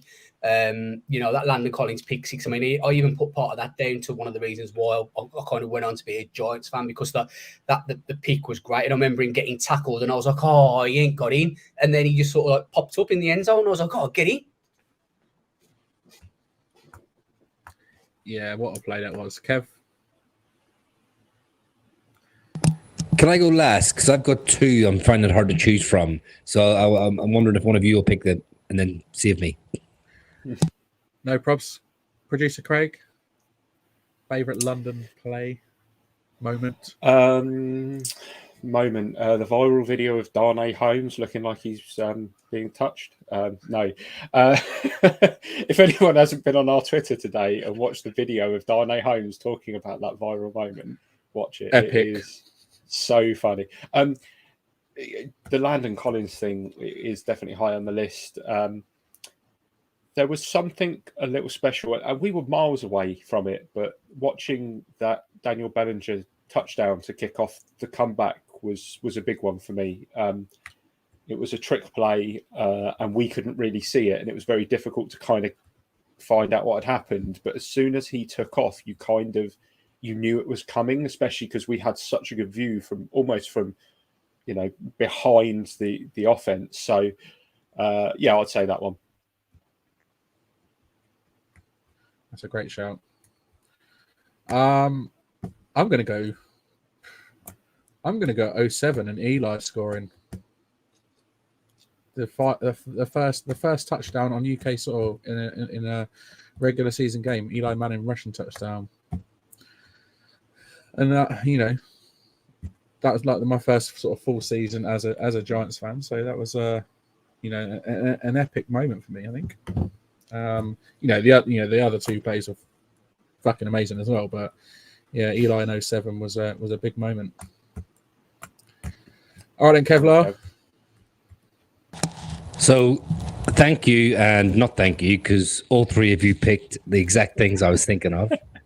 I think like after those 3, I think the big one for me was the Saquon Barkley direct snap, touchdown run, 2-yard run into the end zone that we were sitting behind this past year. I think that was sort of the turning point in the game, and it was like a massive moment, and I was like, "It's direct snap," and then and we started singing "Oh Saquon Barkley," like as you do, as fans do, and so I think that moment was just phenomenal, and sharing that moment with you guys, like, do you mean like seeing Barkley take the snap, follow his blocks, run to the right into the corner, into the end zone for a touchdown, and then being able to share that moment with you boys. I mean, it was just phenomenal. I mean, like, if you haven't seen, Cruz, if you haven't seen it, 'cause if you're watching this, you've definitely seen it, but just go back and watch it, man. Like, we were just, that was a moment for us, and it was fantastic. Yeah, mate, that moment was epic, and the old Saquon Barkley that followed was just as epic, and all tied into a fantastic weekend that was spent predominantly with you guys. So yeah, I like that. Nice. Producer Craig, who we got up next? What we got up next? Sorry, Bobby, thanks for your question, bro. Really appreciate it. Love what you do as well on Talkin Giants. I'm sure we all do. Big shout out to Talkin Giants. They've been great with us, and they're one of the biggest non-Giants related podcasts in the US, and they took us kind of under their wing quite early, and they've been great with us. I can't wait to get one of them on the pod, and it will happen. We've already had preliminary discussions. So Tony is up next to bring the tone down and get us in a silly mood. Hello lads, congratulations on 100 episodes. It's Tony. So, because it's your 100th episode, I've got a very special question for you, very serious as well, as always. So, if you had to fight one of the other, you can either fight 100 Hasbulla-sized Lawrence Taylors or one Lawrence Taylor-sized Hasbulla. Which would you go for? Go Giants. Well done, lads. Kev has put together a beautiful little graphic here just to show us the difference. I love it. Producer Craig, who are you going for? I mean, it's 1 versus 100. Like, if it was 1 versus 10, it would be an easy, it might be a harder choice, but 1 versus 100, I'm taking that big Hasbulla on the right there. That's me. Nice. I mean, if, like you said, if it was 100, if it was 10, you'd take the 10 LT sized Hasbullas, or whatever it is the other way around, 10 Hasbulla sized LTs. But as it's 100, it's a big ask. If it was a team effort, however, let's take on 100 and let's take down 25 each. Why not? But yeah, one LT sized Hasbulla is my choice as well. Shane, what are you going for? Yeah, I think I've got to go for the one as well. I know Hasbulla's not very big. I mean, if he was a little bit smaller, I might be like contemplating to take the 100 on, where you could just fling them left, right, and centre, like just a little flick of the finger and they're gone. But obviously, a little bit bigger than that, so you can't do it. So I think, I'd probably have to go for the one for me.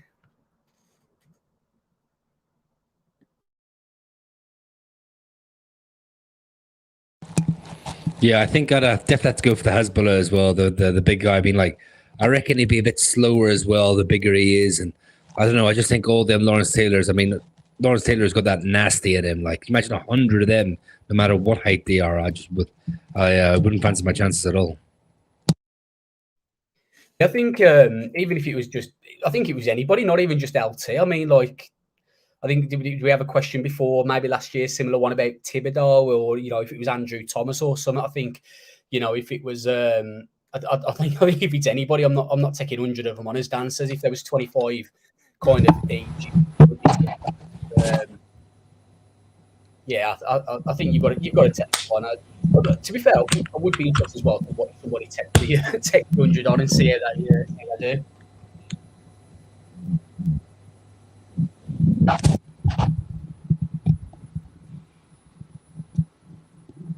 Hello. Yeah, can still hear you, mate. You having issues, Kev? Can you hear me? 1 2 1 2. I can't hear Dan at all, or is he gone away? Dan stepped away for a second. So are we ready to move on? Yeah, we've all answered. Beautiful. Okay. So we've got a video from the wonderful Keith from the Facebook group. So we will play that now. Hey boys, Keith here. Congratulations on 100 episodes of the podcast. Amazing achievement. I love listening every week. One question I wanted to ask that's never really come up is, apart from our beloved Giants, apart from the NFL, which sports leagues do you like to follow, and which teams have your allegiance?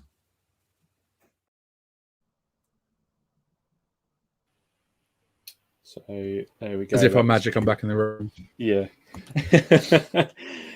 Dan, who's first for this one then? So let's go, Kev. What other sports do you follow and what teams do you follow? Is that because Kev has about 35 to go through? How long do we have, lads? You've got 2 minutes, Kev. 2 minutes. All right, here we go. Jesus. Right. So, so obviously massive Giants fans, as we talked about before. As you see, Celtics fan as well. Boston Celtics fan. I've been following them for about 8 years now. Went to a trip to Boston with the missus and fell in love with the place. Follow the Bruins as well, a little bit less than the Celtics. Did the tour of the stadium, been to a game there, absolutely phenomenal. What I will say one quick thing quickly about the Bruins, right? I wouldn't follow them as nearly as big as the Giants or Celtics, but one of the best sporting things I've been to, like the atmosphere was just phenomenal, and the interaction with all the other fans, it was just so much more fun than I thought it was going to be. Huge Glasgow Celtic fan. My dad was a season ticket for years and years and years before he passed. I get up there a few times a year. Follow in the Premier League, follow Man United very loosely. Sort of keep an eye on their results and see how they're going. Been to Old Trafford about 10 times. Other sports, obviously rugby. Massive rugby fan. Used to play rugby back in the day as well. Massive Ireland fan. Follow London Irish a little bit. Shame what's happened to them in the Premier League. Hopefully they'll come back stronger. Yeah, I think that's about it. I mean, I do watch the cricket as well. I mean, cricket, I will say. Yeah, college football. Oh, college football, of course. Yeah, Jesus, yeah. I thought we were talking about non-American football teams. So a huge Notre Dame fan. I mean, like, obviously, I'm going to Dublin at the end of August for the game against Navy. I went to Notre Dame for my honeymoon. Like that's how big a fan I am. Been over there a couple of times now. I've seen them in Yankee Stadium. I've seen them in Dublin. I've seen them twice at South Bend, Indiana. I mean, I follow cricket as well. I watched, I think, in cricket, England's the only time I follow England would be watching them playing cricket. So to say I follow a few sports, yeah. Just a couple. Do you not have a Gaelic football team? Yeah, of course, Derry. Yeah, we're playing the semi-final of All Ireland next week. There you go. There's another one. See, you missed another one. You missed off the list, Kev. All right, Craig, follow that, mate. Yeah. No. I mean, I don't need to say Giants. That's why we're here. I've been a Leeds fan since I was 3 years old, and I've followed them through thick and thin. Last 3 seasons. This is season 3 of being a season ticket holder with Reading, who are a local club to me. I've never really got into any of the other American sports. Early days of playing NHL games, I used to play as the Nashville Predators. Whenever I was playing NBA games, you had to be Michael Jordan, so it was the Chicago Bulls. Recently, because of Kev and Shane's input, I've started to understand the college game a bit more. So I've started following FSU, so Florida State University. Other than that, in the UK, there's not really much else. I'll watch a bit of cricket if it's on. I'll watch a bit of tennis if it's on. I follow the golf. I watch all the majors of the golf. Looking forward to Ricky Fowler being one of the stakeholders in Leeds and the 49ers Enterprise when that takeover comes through. So that'll be good. But yeah, that's pretty much it. Reading takes a lot of my life up for my sins because, sweet Jesus, League One is not going to be fun next year. And not just that, but financial problems as well, right? Yeah, I'm sure I can throw him a few bob. It wouldn't take a lot. 20 quid. It's fine. Job done. All right, over to me next. So, obviously, I'm a huge Man United fan. Have been pretty much my whole life. I think earliest Man United memory was back when I was like 4 or 5 years old. So that's going back sort of pre-Premier League even. And I remember that first Premier League season. So for those that say, "Oh, I'm a glory hunter," I remember that season well. So you're not a glory hunter. I'm also a very big New York Yankees fan. So I'm a big baseball fan and watch baseball quite a lot. It's just nice to have on in the background. There's like 16 games a day. And yeah, it's just cool to have on in the background. 162 game season. The season goes on for nigh on sort of 8 months, including the sort of postseason. So it's nice. This time of year, there's no other sports on as well. So it's cool to have something to watch during the summer. Yankees aren't doing too great at the moment because number 99, Aaron Judge, is out injured, and it's not looking promising for him either for the rest of the season. Other sports I follow,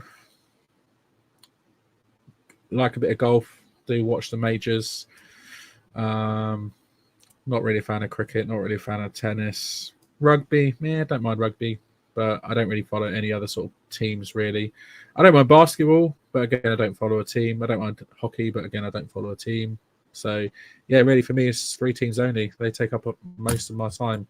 United, Giants, and Yankees. I mean, 3 pretty big teams, right? So, that's me.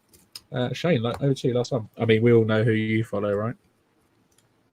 Is it exactly. Birmingham City? I'm sorry. No, sorry. Yeah, so obviously Albion's a big one for me. Went to my first game when I was 4 years old. Season ticket there, go home and away. I do question sometimes why, but it's a family thing at the end of the day. Outside of that, obviously Penn State for college football, and then from there I just got loosely kind of follow teams. So cricket, I'm a Worcester fan. That took an absolute battering tonight, which is horrendous.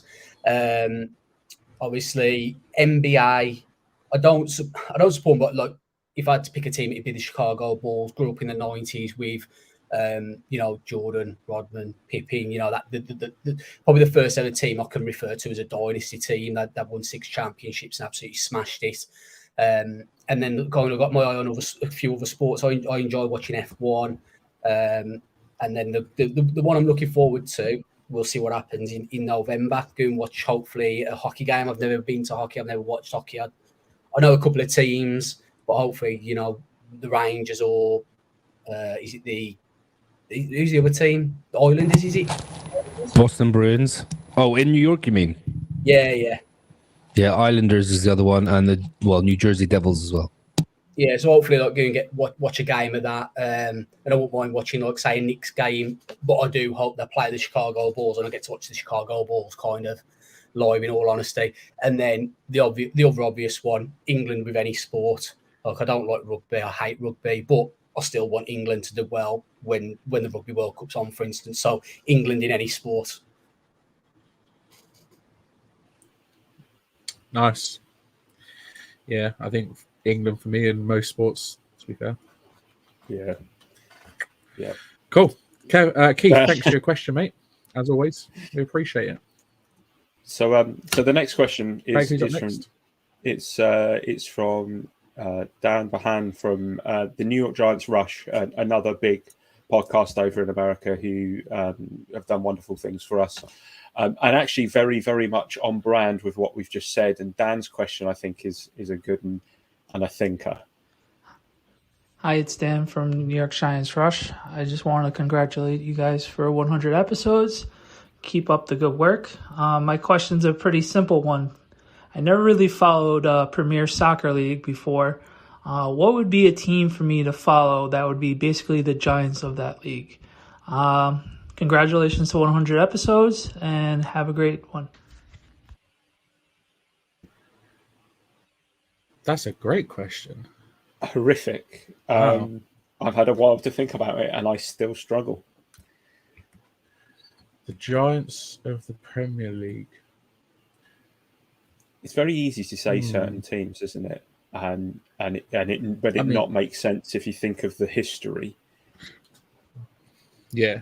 You know what? As much as I hate them, Kev, are you going to say something? No. One that jumps to mind is someone like, and no one really fits perfectly, but someone like an Aston Villa. Like they've had like big moments, European titles and stuff like that, and they're kind of mid-table-ish, and they're not going to win it all, obviously, anytime soon, but they're definitely sort of creeping around that mid-table, getting better. You are completely on brand with my logic, because I thought of Forest as that kind of like they've had previous, because it's very difficult because you don't have the randomizer, especially in the Premier League in the last 20 years, you don't have the randomization that you tend to get with the NFL, where, you know, if you went, oh, who's won, you know, we've won the Super Bowl twice since 2007. So you think, oh, who's won the Premier League twice since 2007? Leicester have won it once. Liverpool have won it recently. That's about it. I mean, Dan, correct me if I'm wrong. If I'm reading your mind, we have a good way of doing this. Liverpool? Yeah. Yeah. So yeah, I think obviously Liverpool, massive name. I've had lots of previous success, sort of, you know, 70s, 80s, whatever, and then sort of tailed off into the 90s and into the 2000s, and have only not long recently won the one and only Premier League title. But you know, they're still sort of like Steve. Consistently. They're still consistently, like, you know, they are still a big name in the league, but they may not be so successful at the moment. Shane? Yeah, I think the two that stand to me, like I don't like Kev's answer because it's that claret and blue scum. I think if I was to go for a claret and blue, like a team that was successful back in the day, like European days kind of thing, maybe like a West Ham. But I think the one for me, probably over the last 20 years, that that the Giants are on the rise, and this team was kind of on the rise this season. And that's Arsenal. You know, yeah, there's no FA Cup equivalent, so we can kind of ignore that. But if you look at Arsenal, that, you know, in the 2000s, they weren't too bad. You know, they're competing with Man U. Obviously, the Giants had a bit of success in the Super Bowl 2007, 2012, and then kind of over the last 10 years, the Giants have been pretty mediocre. And in all honesty, so have Arsenal. Yeah, okay, they might have had a few years celebrating the top 4 title that no one really cares about, especially over the last 3 or 4 years. You know, I mean, they've not even had European football, and they're starting to like ascend back to what they were maybe 10, 20 years ago. Yeah, I actually love that answer. I think that's a really good answer as well, because like it's a big market team as well. Like Arsenal are in London. Do you know what I mean? You don't get much bigger market than that. Yeah, I think But I think on that, I think I'm changing my answer. Newcastle. Newcastle, they're like the biggest team in the market in the Northeast, and they had some success and then fell off a cliff, and now they're on the way back again. They've never won anything. Newcastle, and it's also Saudi money. Yeah. Oh yeah, true. That's true. Yeah, I can't go with Newcastle. I'm not. Liverpool. Arsenal. Arsenal's a good. Arsenal's a decent shout, to be fair. I think Arsenal and Villa are two very good shouts. I like that. Arsenal and Villa, both of them. All right, moving on. Next up. So Dan, thanks for your question. Really appreciate it. We have New York Giant Crush. Hey guys, what's up? It is New York Giants Crush from New Jersey with my DJ jersey, just in case you did not recognize me. I have 3 questions for my friends across the pond. The first question is, what is your go-to tailgate food in the UK or in Ireland, where you guys are? You know, here in America, we do a lot of beer and wings and hot dogs and barbecue food. Curious what your go-to is and how you guys celebrate game day. My second question is based around the defensive positional groups. And this offseason, we made a lot of moves. We lost Julian Love. I love you, Julian. What positional group do you think on the defense is going to be most improved this year over last year? And my final question is a question that goes out to my friend Chris. It is, do you think we're going to beat the Dallas Cowboys this year? Let me know. Go Giants. Julian Love. As soon as she said that, I thought Kev's going to be in tears. Compose yourself, Kevin. Compose yourself. Kev, do you want to take okay. the three? Go for it. Right, so okay, right. Don't hit on me now. Please don't hit on me. But my go-to is right. Boneless wings. All right. Now hear me out, please. Like I love wings like the next man. Okay, but sometimes you just don't get enough meat on them. You know what I mean? Big old boneless wings. Oh, beautiful. Yes, Daniel. Aren't they chicken nuggets? This guy. No, so I try and make them at home myself, and obviously try and make them similar shape-ish, but yes, they are big nuggets. Okay, thank you very much. But yeah, that would be my go-to of a Sunday evening, settling myself down, and I put a keg in the old draft machine at the back, and get me some boneless wings on would be my food choice. Right, this defensive strength for this year. What are your thoughts? I think, surprisingly, it'll be cornerback, because I actually think Banks will have a few little niggles to begin with, and a trial by fire type thing in the NFL. But I think he will prove to be a very, very good cornerback in this league. And I think if Adoree Jackson can stay healthy, and McKinney can play to the level that we know he can, and his hand seems to be fine. I don't know how much movement he has in it and stuff like that, but at the end of the day, I think he can still play at a high level. And Bobby McKeon's come in as a solid, savvy vet, a really shrewd signing. We talked about it before. These type of signings by Joe Sheehan is just brilliant. It just makes so much sense to bring someone like this in. You lose like someone like Julian Love, you can play all over the place. You bring someone like Bobby McKeon in, but not just that. They've moved Mick McLeod from cornerback to safety. He was always a big physical cornerback anyway. He's a smart player. Again, went to Notre Dame. He can pick up schemes.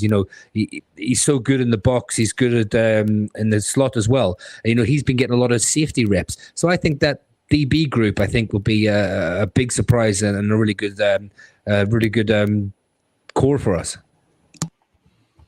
And then the last one was, are we going to beat Dallas?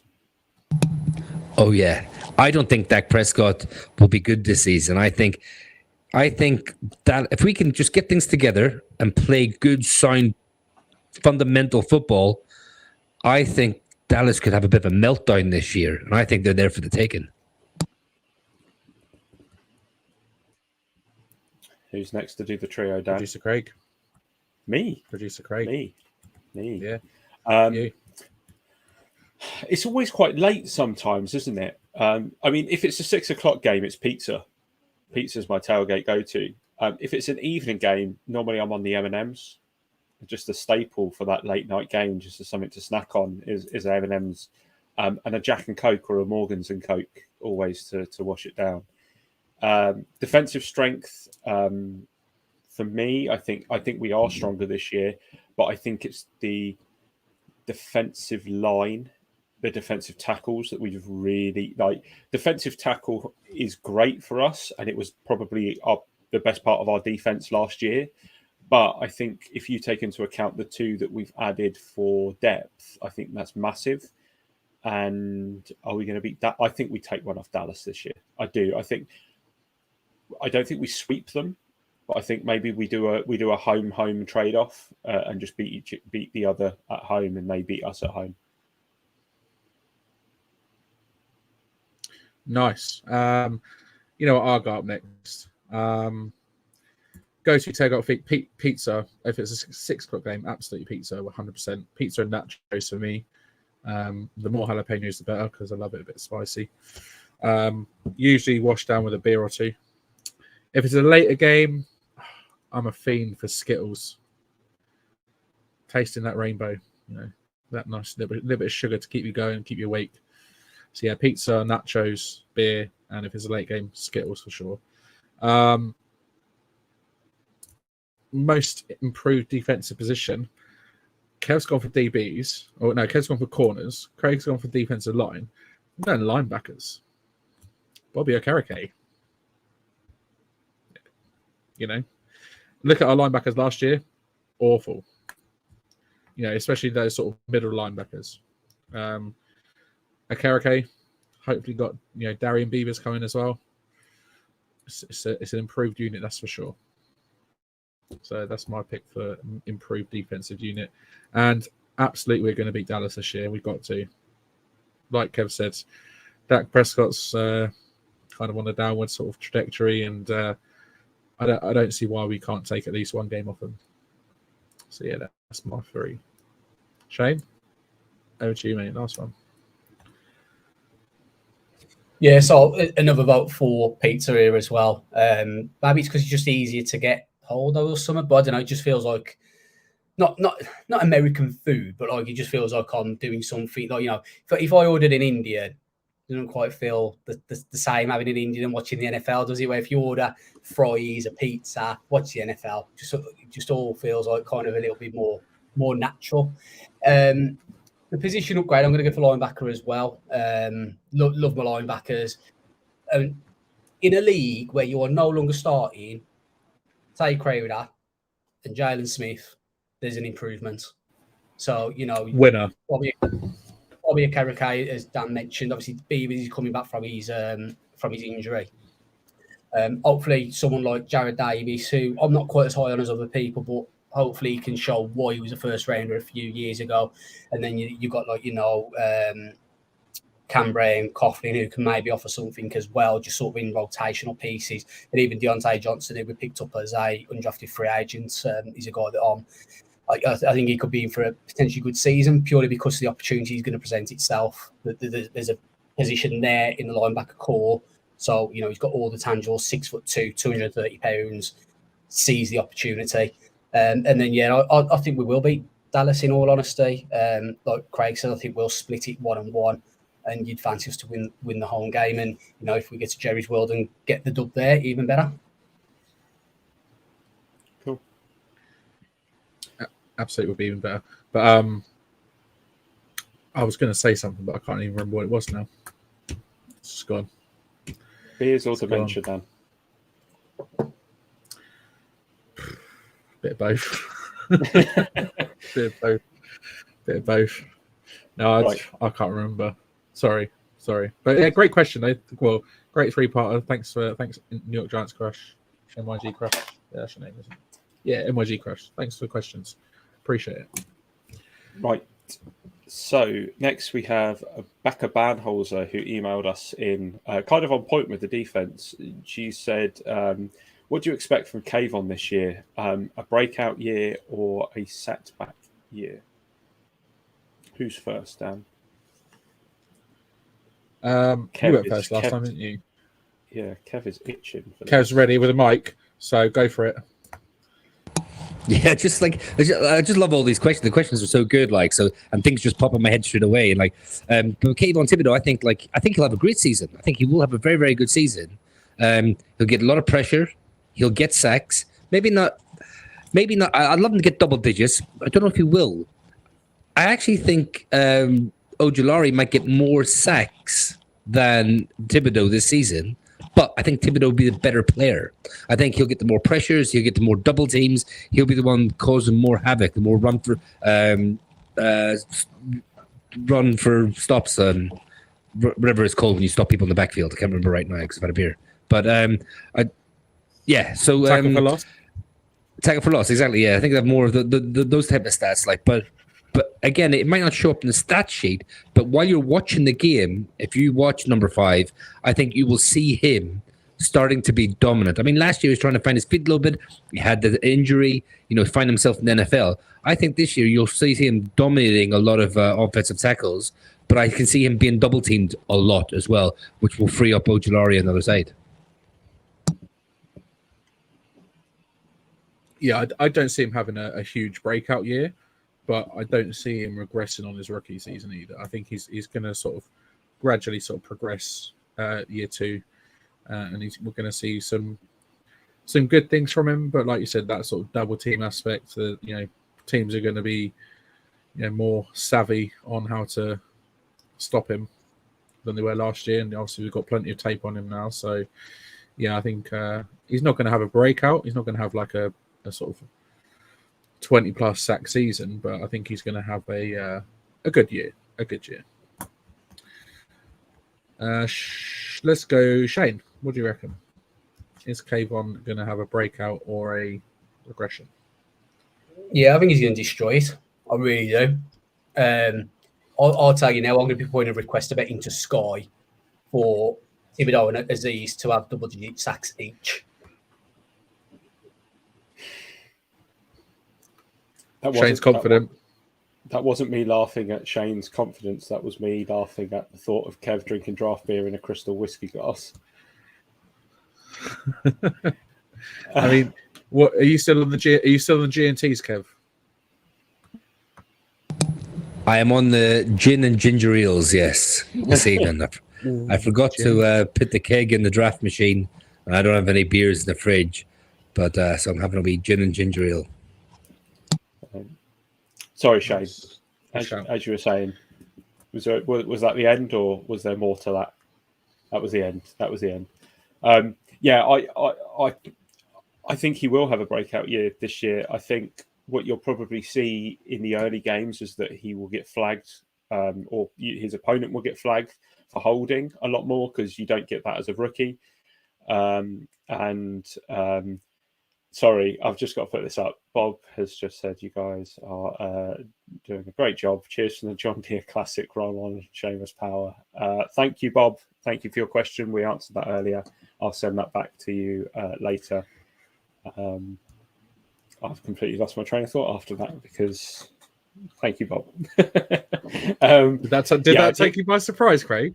It did. It means a lot that Bob just pops up on our little YouTube feed. So, he will have a breakout. Yeah, I think he will get the offensive players flagged in the early weeks, and I think then he will get held a lot less, and I think that will allow him to really come into his own this season. And he will do better than last season. And that's not saying that last season was a failure. I just think that last season he didn't get the help from the referees, and he didn't turn the pressures into sacks. But what he did do with the pressures led to other things happening. And he still had my favourite player of last year in his strip sack fumble. So nice. Sweet. All right. Producer Craig, what we got next? Up next is a request. Hi guys, it's Rob from Faversham. Congratulations on 100 podcasts. So my question is more of a challenge for you guys, and hopefully there's enough time for you to get this sorted. I want to know what all your 40-yard dash times are, and then hopefully you can film yourself doing it and reveal it in real time live on the podcast. And then, much like the famous Rich Eisen 40-yard dash on episode 200, all do it again and see it improved. Keep up the great work, guys, and go Giants. So I've already spoken to Rob about this, because obviously we didn't get to do this in advance because I've got an injured shoulder. We all work, and we are not in any fit state to do this right now, apart from Shane. Shane's probably in peak condition versus the rest of us. So I think the plan might be that we might try and do it in New York in November and see what happens. At the tailgate, maybe before the beers and everything else are flowing, because that sounds like a bad idea, and probably falling over on tarmac. But we will definitely get that done. It'll be a good laugh, and we'll do it. Kev, was there something quick? Yeah, just the thought came into my head now. Like, could it be something we could do maybe on draft day if we watch the draft together? Do it during the day, and then do it the draft afterwards. I mean, maybe, but Football Grump's just given us the AOK to be timekeeper while we're out there. So He's gonna be there with a stopwatch. We'll take you up on that, Football Grump. So yeah, right. That was a request. So let's get back on to another actual question. So Paul is Thanks for the request, Rob. Paul is the American ambassador to the UK. He does a lot for the New York Giants fans UK page.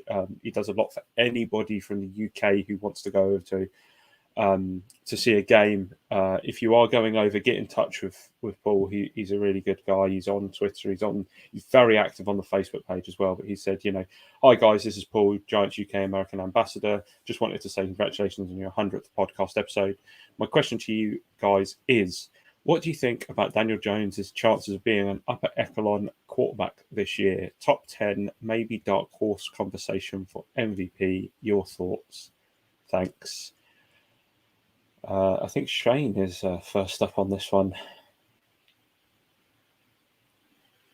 The enigma that is Daniel Jones, I don't think he'll be in conversation for MVP. I don't think he's ever going to be in that conversation, to be honest, in his career. I think he's one of those quarterbacks who, for me, I see Daniel Jones' ceiling is a top 8 QB, maybe a top 6 QB. And that's on a very, very, very good season. I think that 10 to 12 range is probably where he's consistently going to be. And then every now and again, maybe injuries play a part and strength of schedule. He ends up being maybe the 14th best QB in the league. But then likewise, maybe everything just clicks and then we go, boom, he's a 7th or 8th best QB in the league.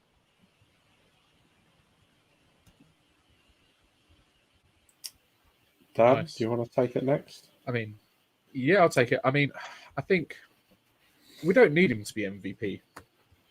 What we need is a stable top 10 quarterback that will lead the offense, but has good weapons around him and good, a good offensive line in front of him.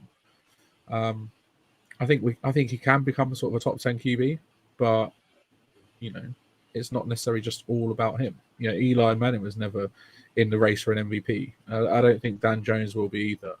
I think what we need is all the right pieces in the right places to succeed. And I mean, look at previous MVP winners. Aaron Rodgers, he's only won one ring, so winning the league MVP isn't necessarily all that. So yeah, I think, can Dan Jones be a sort of upper echelon quarterback? He can be a top 10 quarterback for sure. And I think I'd be happy with him being a top 10 quarterback as well. Kevlar? I actually think he could be class, like really, really good. The thing I want to see is all right, he's had a mistake in the past, right? The fumbling and some interceptions. I mean, the O-lines he's been provided with have been shocking, and that's me being kind. I would love to see him standing behind just an average O-line, an average offensive line in the NFL, and see him make decisions without being under pressure. Give him his 2-3 seconds to throw the ball, and let me see what he can do then. And then I'll tell you it can be an MVP. I think he's got all the attributes to be very, very good and be an upper echelon player. Let's protect him. Let's just give him half decent protection and let him. Then if he makes bad decisions, then if he fumbles the ball a lot, then I say, okay, then let's manage this game. He's a game manager then. But I actually think he's got a bit about him that he actually could be very, very good. Now, it's all well and good saying, right, take first round O lineman and you're going to be brilliant. That's not always the case. But we've got Andrew Thomas. If Evan Neal can be something, if John Michael Schmitz can play to the level he can play to, Izulu, if he comes on, if Bredesen plays average, we need something from Glowinski this season. If these players can just give him some time and some protection, I would love to see what he can do, especially with the weapons he's got. Right, he's got a number 1 pass catcher now with Waller. He's got a lot of number 2s and pieces in the wide receiver room that do lots of different things. So I would love to see him given decent protection and then see what he can do, because I actually think he's got a bit about him and he can do something. Yeah, I agree. I totally agree. I do think there is something in there. And his rookie, because it wasn't his rookie year, but, his rookie year of being under center, he could show that he could stretch the field and, really take it to a defense. And that was when he was kind of running for his life and he didn't have a good O-line. And that really deteriorated quickly across those sort of few seasons. Last season was the first time I think we could say that he had a better than crap O-line. And at times, it was a struggle, but at times he was a lot better. He's tidied up his takeaways. He was one of the top passers for pass completion. There's all the kind of building blocks there, especially under the system that Dable and Kafka have built for him to take that leap. Is he a dark horse? He's the darkest of horses, probably, but why not? I think if we've proved anything, looking back at previous MVPs, it always goes to a quarterback, and all it takes is for you to, post a few numbers and get some eyes on the stat sheet, and you're always going to get at least something. And if the buzz generates, there's no reason he couldn't. Yeah, fair enough. I mean, I still don't think he's MVP quality, but he could be there. But I like, we'll see. We'll see what happens. Ambassador, if anyone is planning on going to New York at any point for a Giants game, get in touch with Mr. Paul Duffy. He is our UK ambassador across the pond. He will look after you at the tailgate. He'll, get in touch with him. Whatever you do, get in touch with him, and he'll give you loads of guidance, loads of advice, loads of help, and he'll welcome you with open arms into the Giants community over there. I will say, it was such a pleasure meeting Paul as well when he came over for London games. He's such a good fella, and I will say, Paul, as well, I do have your flag. I do have it. It's in the car. I am going to post it. You will get one of these coming over to you, so we can get it up at the tailgate, so you can represent the podcast. But it's again a pleasure to meet you when you came over to London. And guys, if you go over there, just drop a message. Don't feel like, I don't know if I should. Just a quick anecdote. I remember the first time I went to the Giants, I went over with my wife. Well, I proposed on that trip, actually. So she was my girlfriend at the time. And a typical sort of British English girl, I was like, look, there's no bars open. Everyone says just go and meet people and tailgate. And she was like, oh, no, we can't do that. No, we have to, no, we can't go up and disturb you. Literally, just reach out to him. He would love to have, anytime you go for a game, he would love to have you over his tailgate. So please do. Exactly. Yeah, exactly. While we're on the topic of our UK fan base, Andy's up next from a windy coastline somewhere. Firstly, I'm really sorry about the sound quality. I am sat by the coast and the wind is ridiculous here. But I just wanted to jump in, congratulate you boys on making it to 100 episodes. Really looking forward to the next 100. And I'm really proud of the effort you guys have put in. Obviously, you're helped by Super Sub Andy, who comes in from time to time and makes you look bad. But what can I say? I'm good at what I do.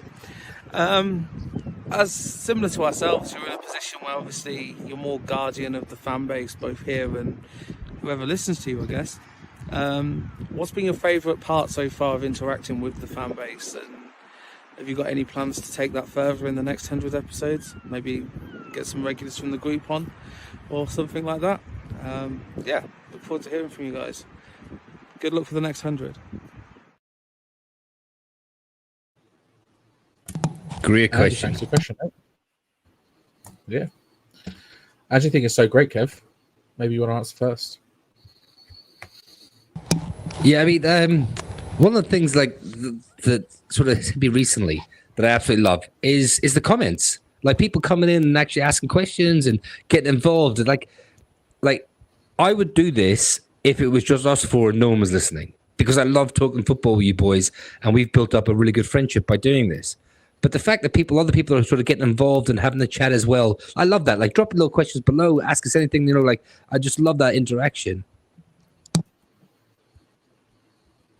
And what was the second part? You know,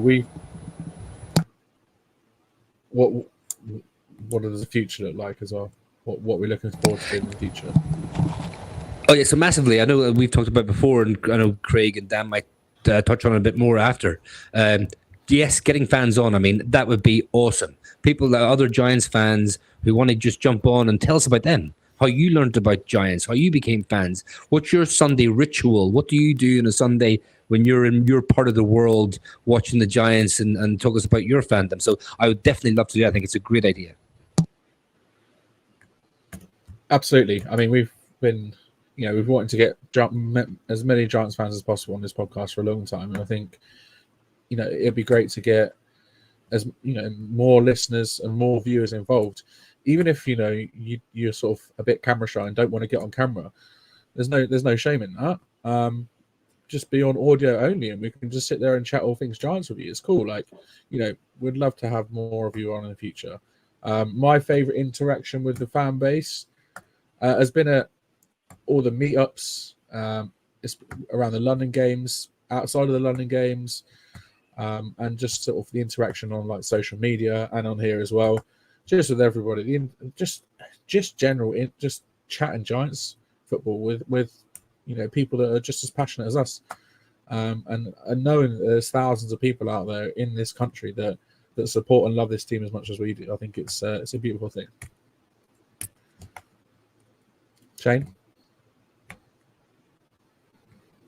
Yeah, it's a little bit of a cheating answer, but I'll probably say my favourite interactions in this episode, the questions that we've had come in, whether it's from other podcasters or, other fans, whether it's UK based or whether it's American based, just this level of interaction in this episode has been like epic, in all honesty.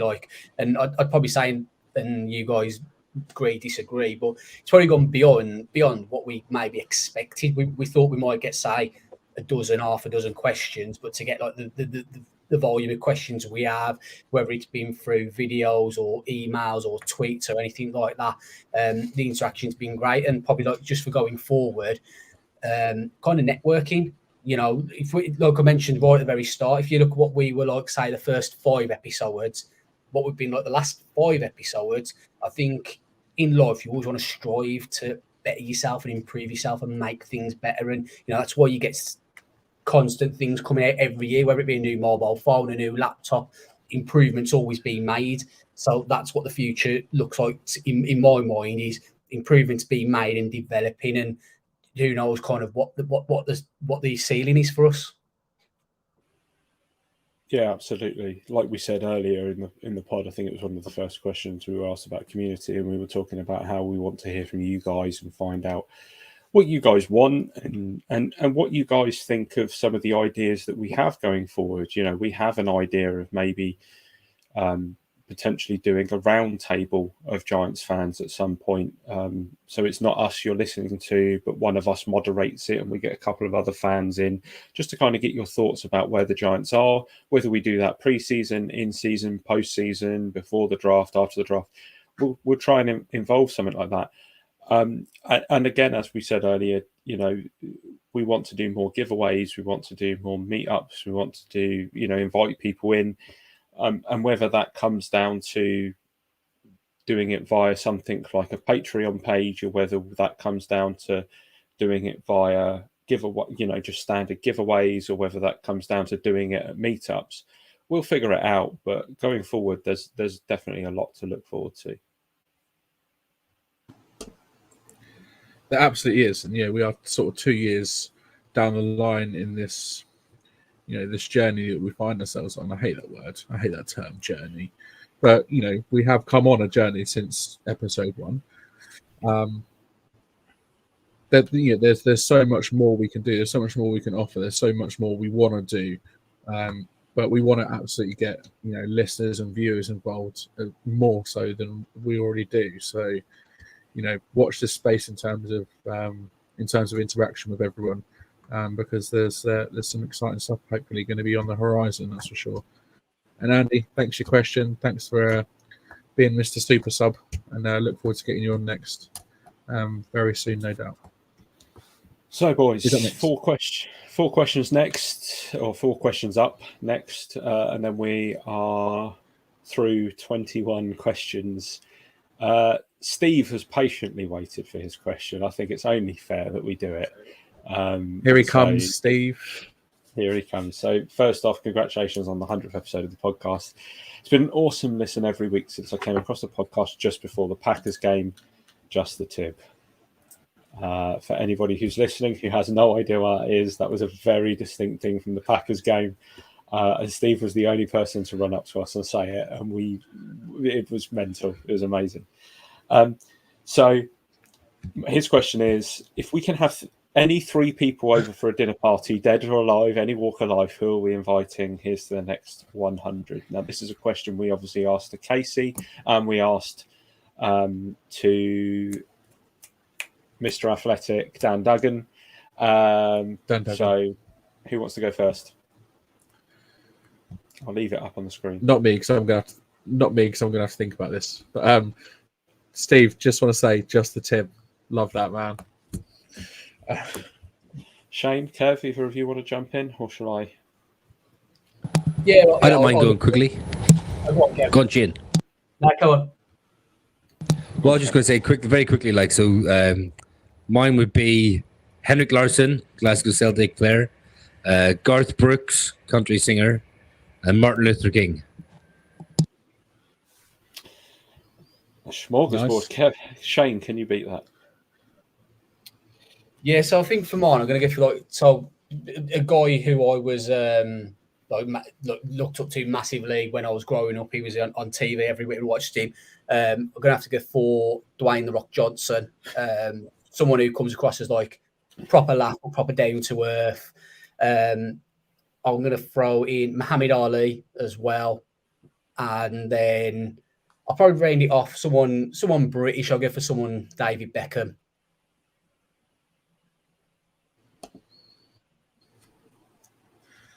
That's an interesting trio there.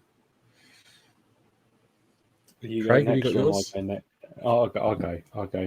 I don't have mine, to be honest. I'm going to do what I tend to do whenever I go to a restaurant and do menu roulette and just kind of try and pull it off the top of my head and panic. Lucas Radaby from Leeds legend, absolute hero of mine.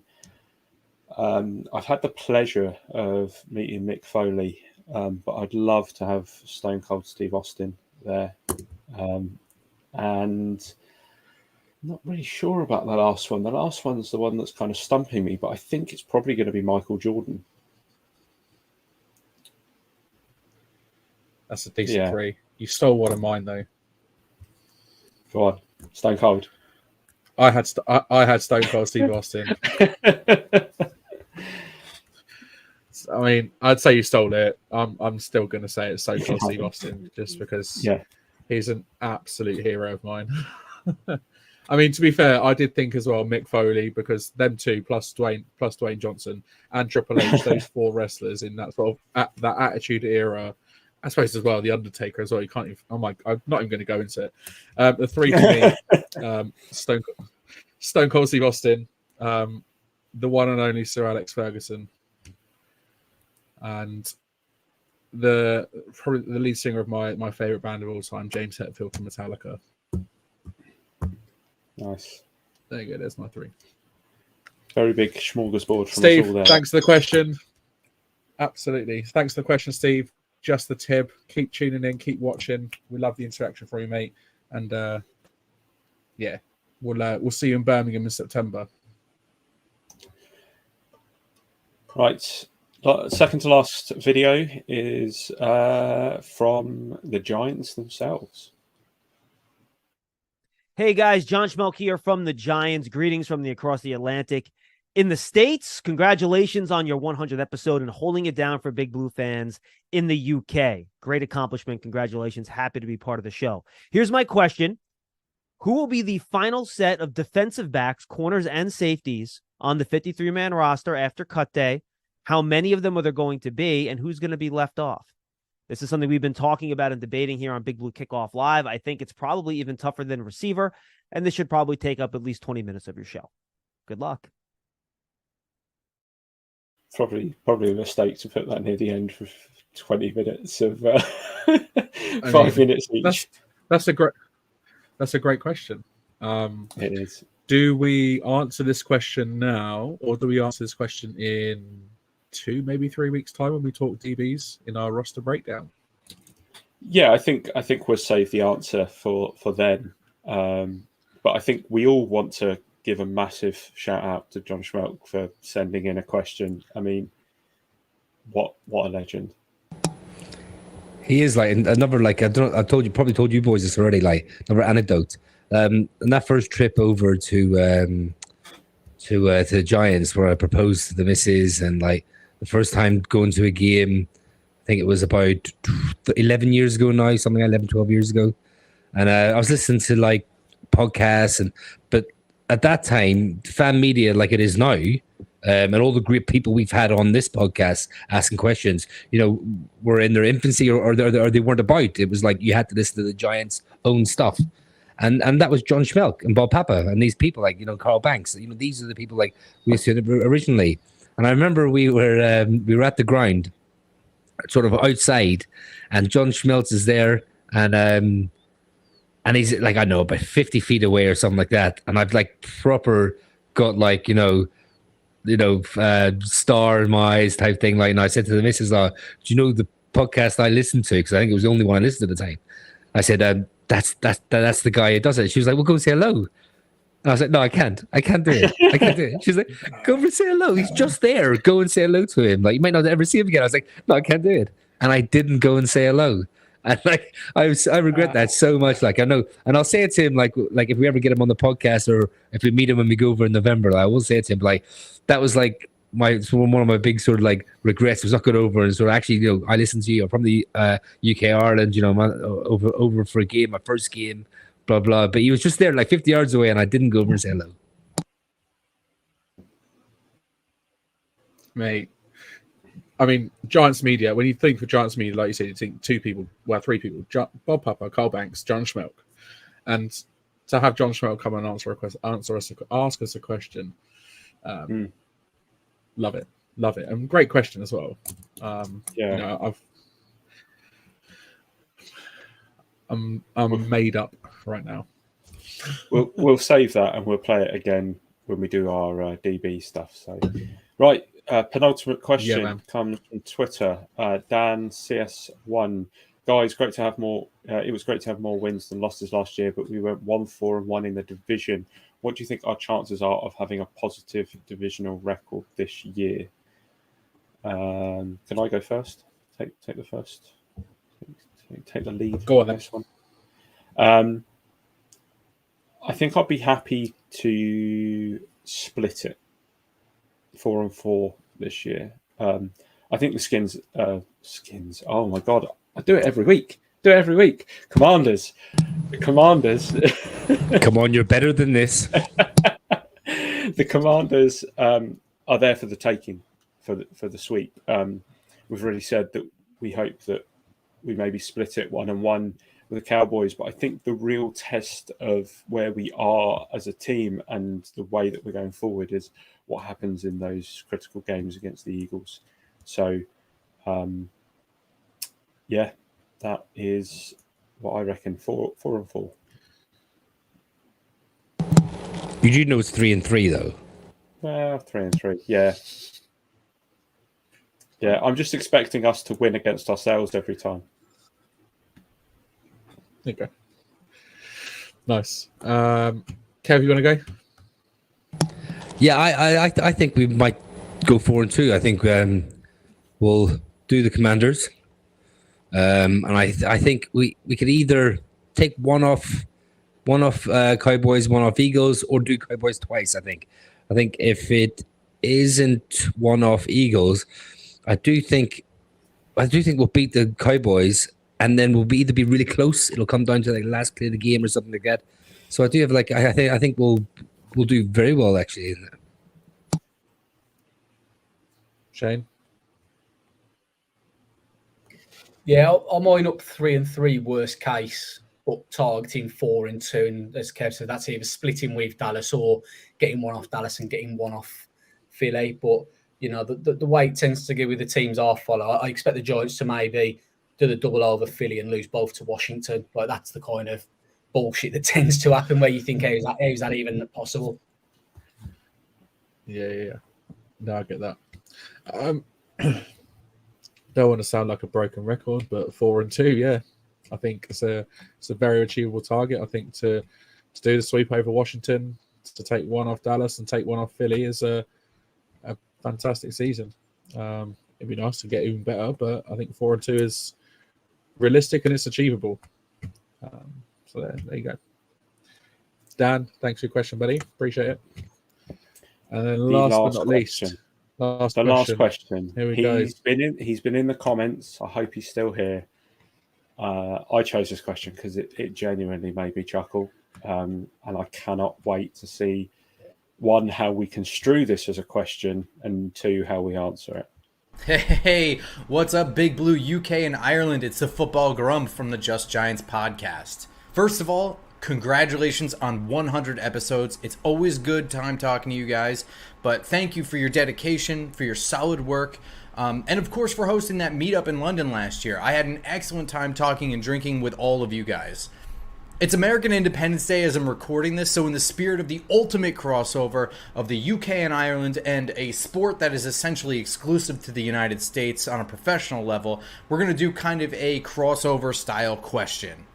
Now, I don't know if this is a thing that international citizens know about because I'm uncultured American swine, but a common game here in America is to debate and decide who the four pillars are of any particular topic or organization or whatever by naming them to the Mount Rushmore of whatever that thing is. The thing is that it never actually takes into account the accomplishments or the personalities of Washington, Jefferson, Lincoln, and Roosevelt. So I thought that maybe we could do a different style game that crosses over these two ideas while taking into account these things. So maybe it's time that we did a royal family of New York Giants football. This is a bit of a thinker because you can get easily carried away here. I mean, is Anne Mara Queen Elizabeth? Is Wellington Queen Victoria?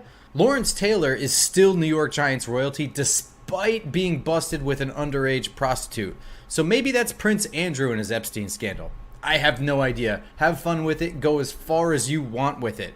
This could easily get very, very heady. So maybe if it gets too daunting, it's time to do a Spice Girls of who the New York Giants are. I'll leave it entirely up to you guys. Congratulations again on 100 episodes. That's absolutely awesome. I think we're going to talk again really soon. Until then, cheers and sláinte. What a dude.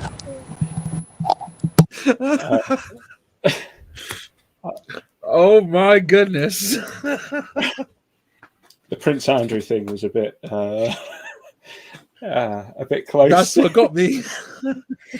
Oh God. Yeah, how do we want to play this? Do we want to try and each pick a royal family member, or do we want to do the Spice Girls? I say do both. I mean, we'll send on a high.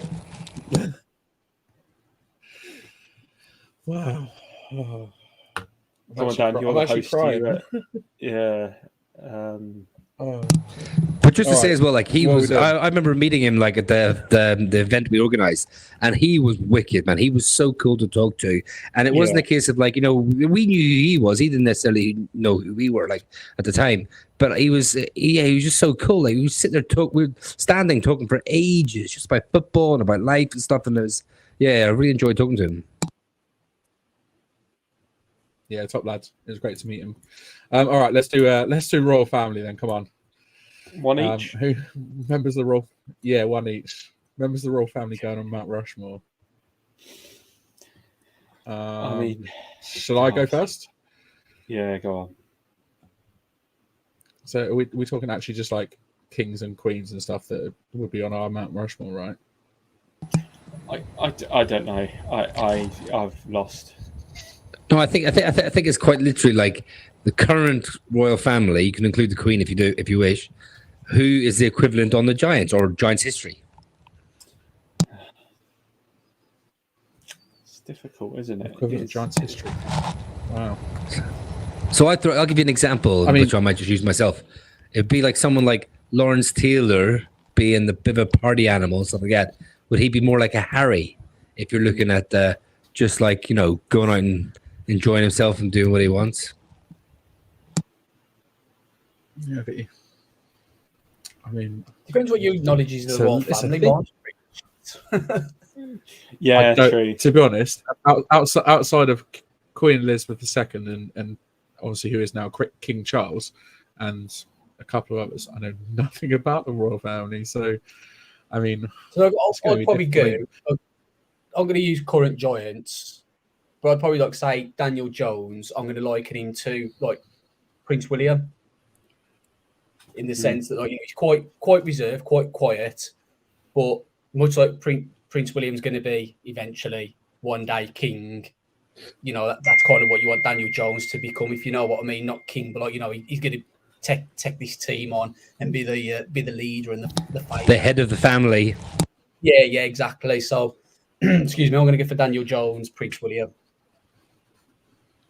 I think maybe LT you'd liken to QE2 because she's the GOAT and he's the GOAT, right? I suppose you could say something along the lines of longevity. You could have her and Eli. Yeah, true. And he is the GOAT as well. In terms of quarterback. I like that. Do you know what? It's 5-11. I'm 5 beers in. I'm going to take this down a notch. Who is the epic swordsman on the team who we can say is Henry VIII? Ooh, that's a great question. Wow. Who is the person who is just a total badass? Yeah. I mean, you would Hattie. Hattie. Yeah, Hattie is. See, yeah. I was thinking Hattie, probably total badass. Yeah. Can we just give a little shout out as well to Odell Beckham Jr. being Princess Diana, the best of them, but gone too soon. That's a. Yeah. That's a great shout. Kev's put a lot of thought into this. He has. Kev knows his royal family. Does that mean Kenny Golladay's Camilla? I love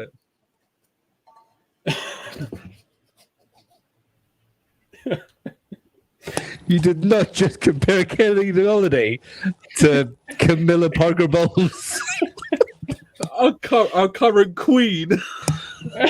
What podcast do you get this? Like, seriously, come on, lads. Yeah. This is. Man it's your football club's fault. Man alive. Come on then, Dan. You're the only one who hasn't man. done one.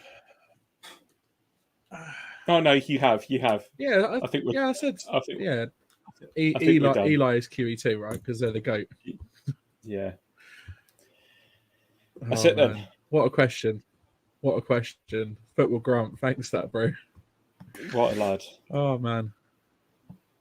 Well, that's it. That wraps up the mega mailbag to celebrate this 100th episode of our podcast. And unfortunately, that is all we have time for on this celebration evening, as it is, like Craig said, almost 11 p.m. So it is getting rough and late. We will be back next week in our usual spot on Wednesday. Love you too, bro. We'll be back in our usual spot on Wednesday evening at 8:30, where we'll be continuing our run through of the roster, rounding out the offense, and also starting on the defense as well, as we talk all things tackles, both offense and defense. So yeah, looking forward to that, and looking forward to notching up 101. Anything else to add before we go, gents, on what has been a fantastic evening? Go on, Kev. No, I'm just going to say, I love this, man. And I'm so glad we got to 100 episodes. When we first started, we didn't really know what we were going to do. I mean, Shane decided, he wanted to talk Giants football, put a little post up on the group. And me and Dan have sort of mulled over doing something for a while. And we were like, we'll jump on it. Like, it's a great idea, Shane. Let's do it. And then we added someone like Craig to the mix a year later, which has just propelled the podcast like uncontrollably. Like, it's been fantastic. So just so glad, and I want to keep doing it. I mean, like, I want to grow this. I want to get it a little bit bigger, not for any sort of like narcissistic reason or anything, other than just I love talking Giants football with you boys. I love getting people involved, and I want to organize meetups. I want to have more beers with other Giants fans, watching Giants games, shouting at the TV when the refs get it wrong. Do you know what I mean? Just want to keep it going. Yeah, absolutely. I mean, yeah, man, it's just been such a good time. Just while we're here, we mentioned it earlier that we've got a few meetups coming up, so I just thought I'd quickly go through those. Anyone who's watching the video up on screen, you can see full 10 yards kickoff party is at Felson's in Birmingham. Myself and Dan will be there. Hopefully Shane will be there. Unfortunately, Kev can't make it to that one. But, we've got other ones coming up. Anybody who wants to go to this one, go to full10yards.co.uk/kickoff, and you can either buy yourself a ticket that includes a drink, or a ticket and the guide that comes out later this year that I'll be writing the Giants piece on. There'll be prizes. We'll have some prizes with us, so come and hang out. Alternatively, you do have the Big Blue UK and Ireland and New York Giants Fans UK official London watch party for the Commanders at Giants game on the 22nd of October. This one is at Sports Bar and Grill at Marylebone Station in London. We have a reserved section for that game, and more details will follow much closer to the time. And we want to make sure that this one is a massive one. We're really, really looking forward to this. And then finally, we have our stateside for the first time meetup and watch of the Patriots at Giants game at MetLife Stadium, where we will be planning some bar meetups, hopefully a live podcast recording. So hopefully we'll get a few of our friends along to that.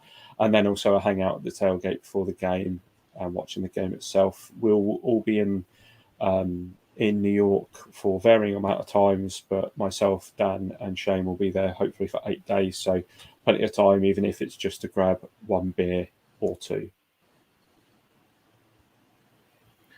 Absolutely. And for any more information on that, check out our socials, DM us for details of how you can get involved as well. So, there's lots of news coming up about those meetups soon. And hopefully we're going to plan something for December as well. So we've got something for each month planned. So watch this space with that. Cass, first time listening. Glad you enjoyed it. And hopefully you tune in next week as well. Thanks for coming on. Shane, did you want to add anything? No, just, he's to like another 100 episodes or another 250 or whatever the next target will be. It's been a journey. I know you hate that saying, Dan. But yeah, look back when we first started. We don't do this for any kind of hidden agenda or anything like that. We just four lads like to talk Giants football and listen to other people's thoughts and comments and interact with you guys. So thanks ever so much for everyone who's put the questions in and the videos in today. It's honestly made the episode. This episode wouldn't have been what it would have been without the interaction that you guys have done. So, please do keep that going forward for all future episodes. And, please do get in touch. Like Dan mentioned earlier on, if you're a little bit shy and reserved about maybe coming on the podcast and you've got similar thoughts for maybe one of the meetups, the fact that maybe you don't know us that well and none of your other mates want to go to the meetup or anything, honestly, please do genuinely just get in touch with us and drop us a message. Doesn't matter whether you're coming with one of you or 10 of you, we welcome you with open arms.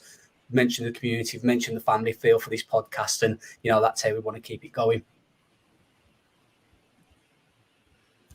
Yeah, man. I absolutely echo everything you've all said.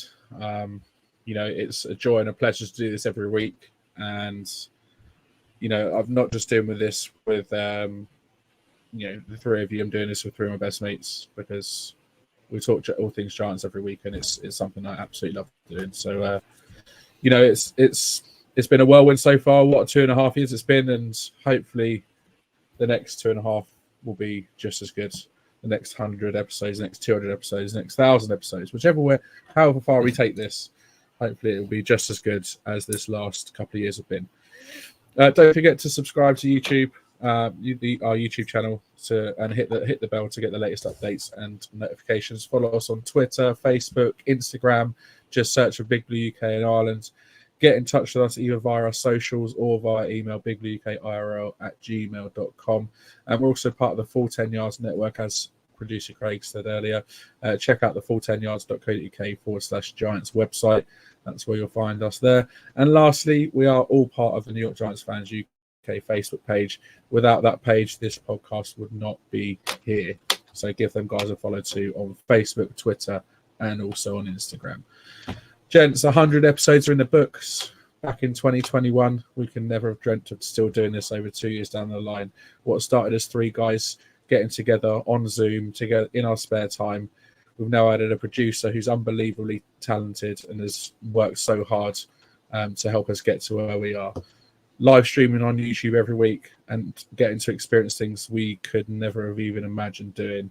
Having not just contacts but friends stateside, being able to chat to current and ex-players, being invited onto the Voice of the Giants podcast, Bob Papa and Cole Banks.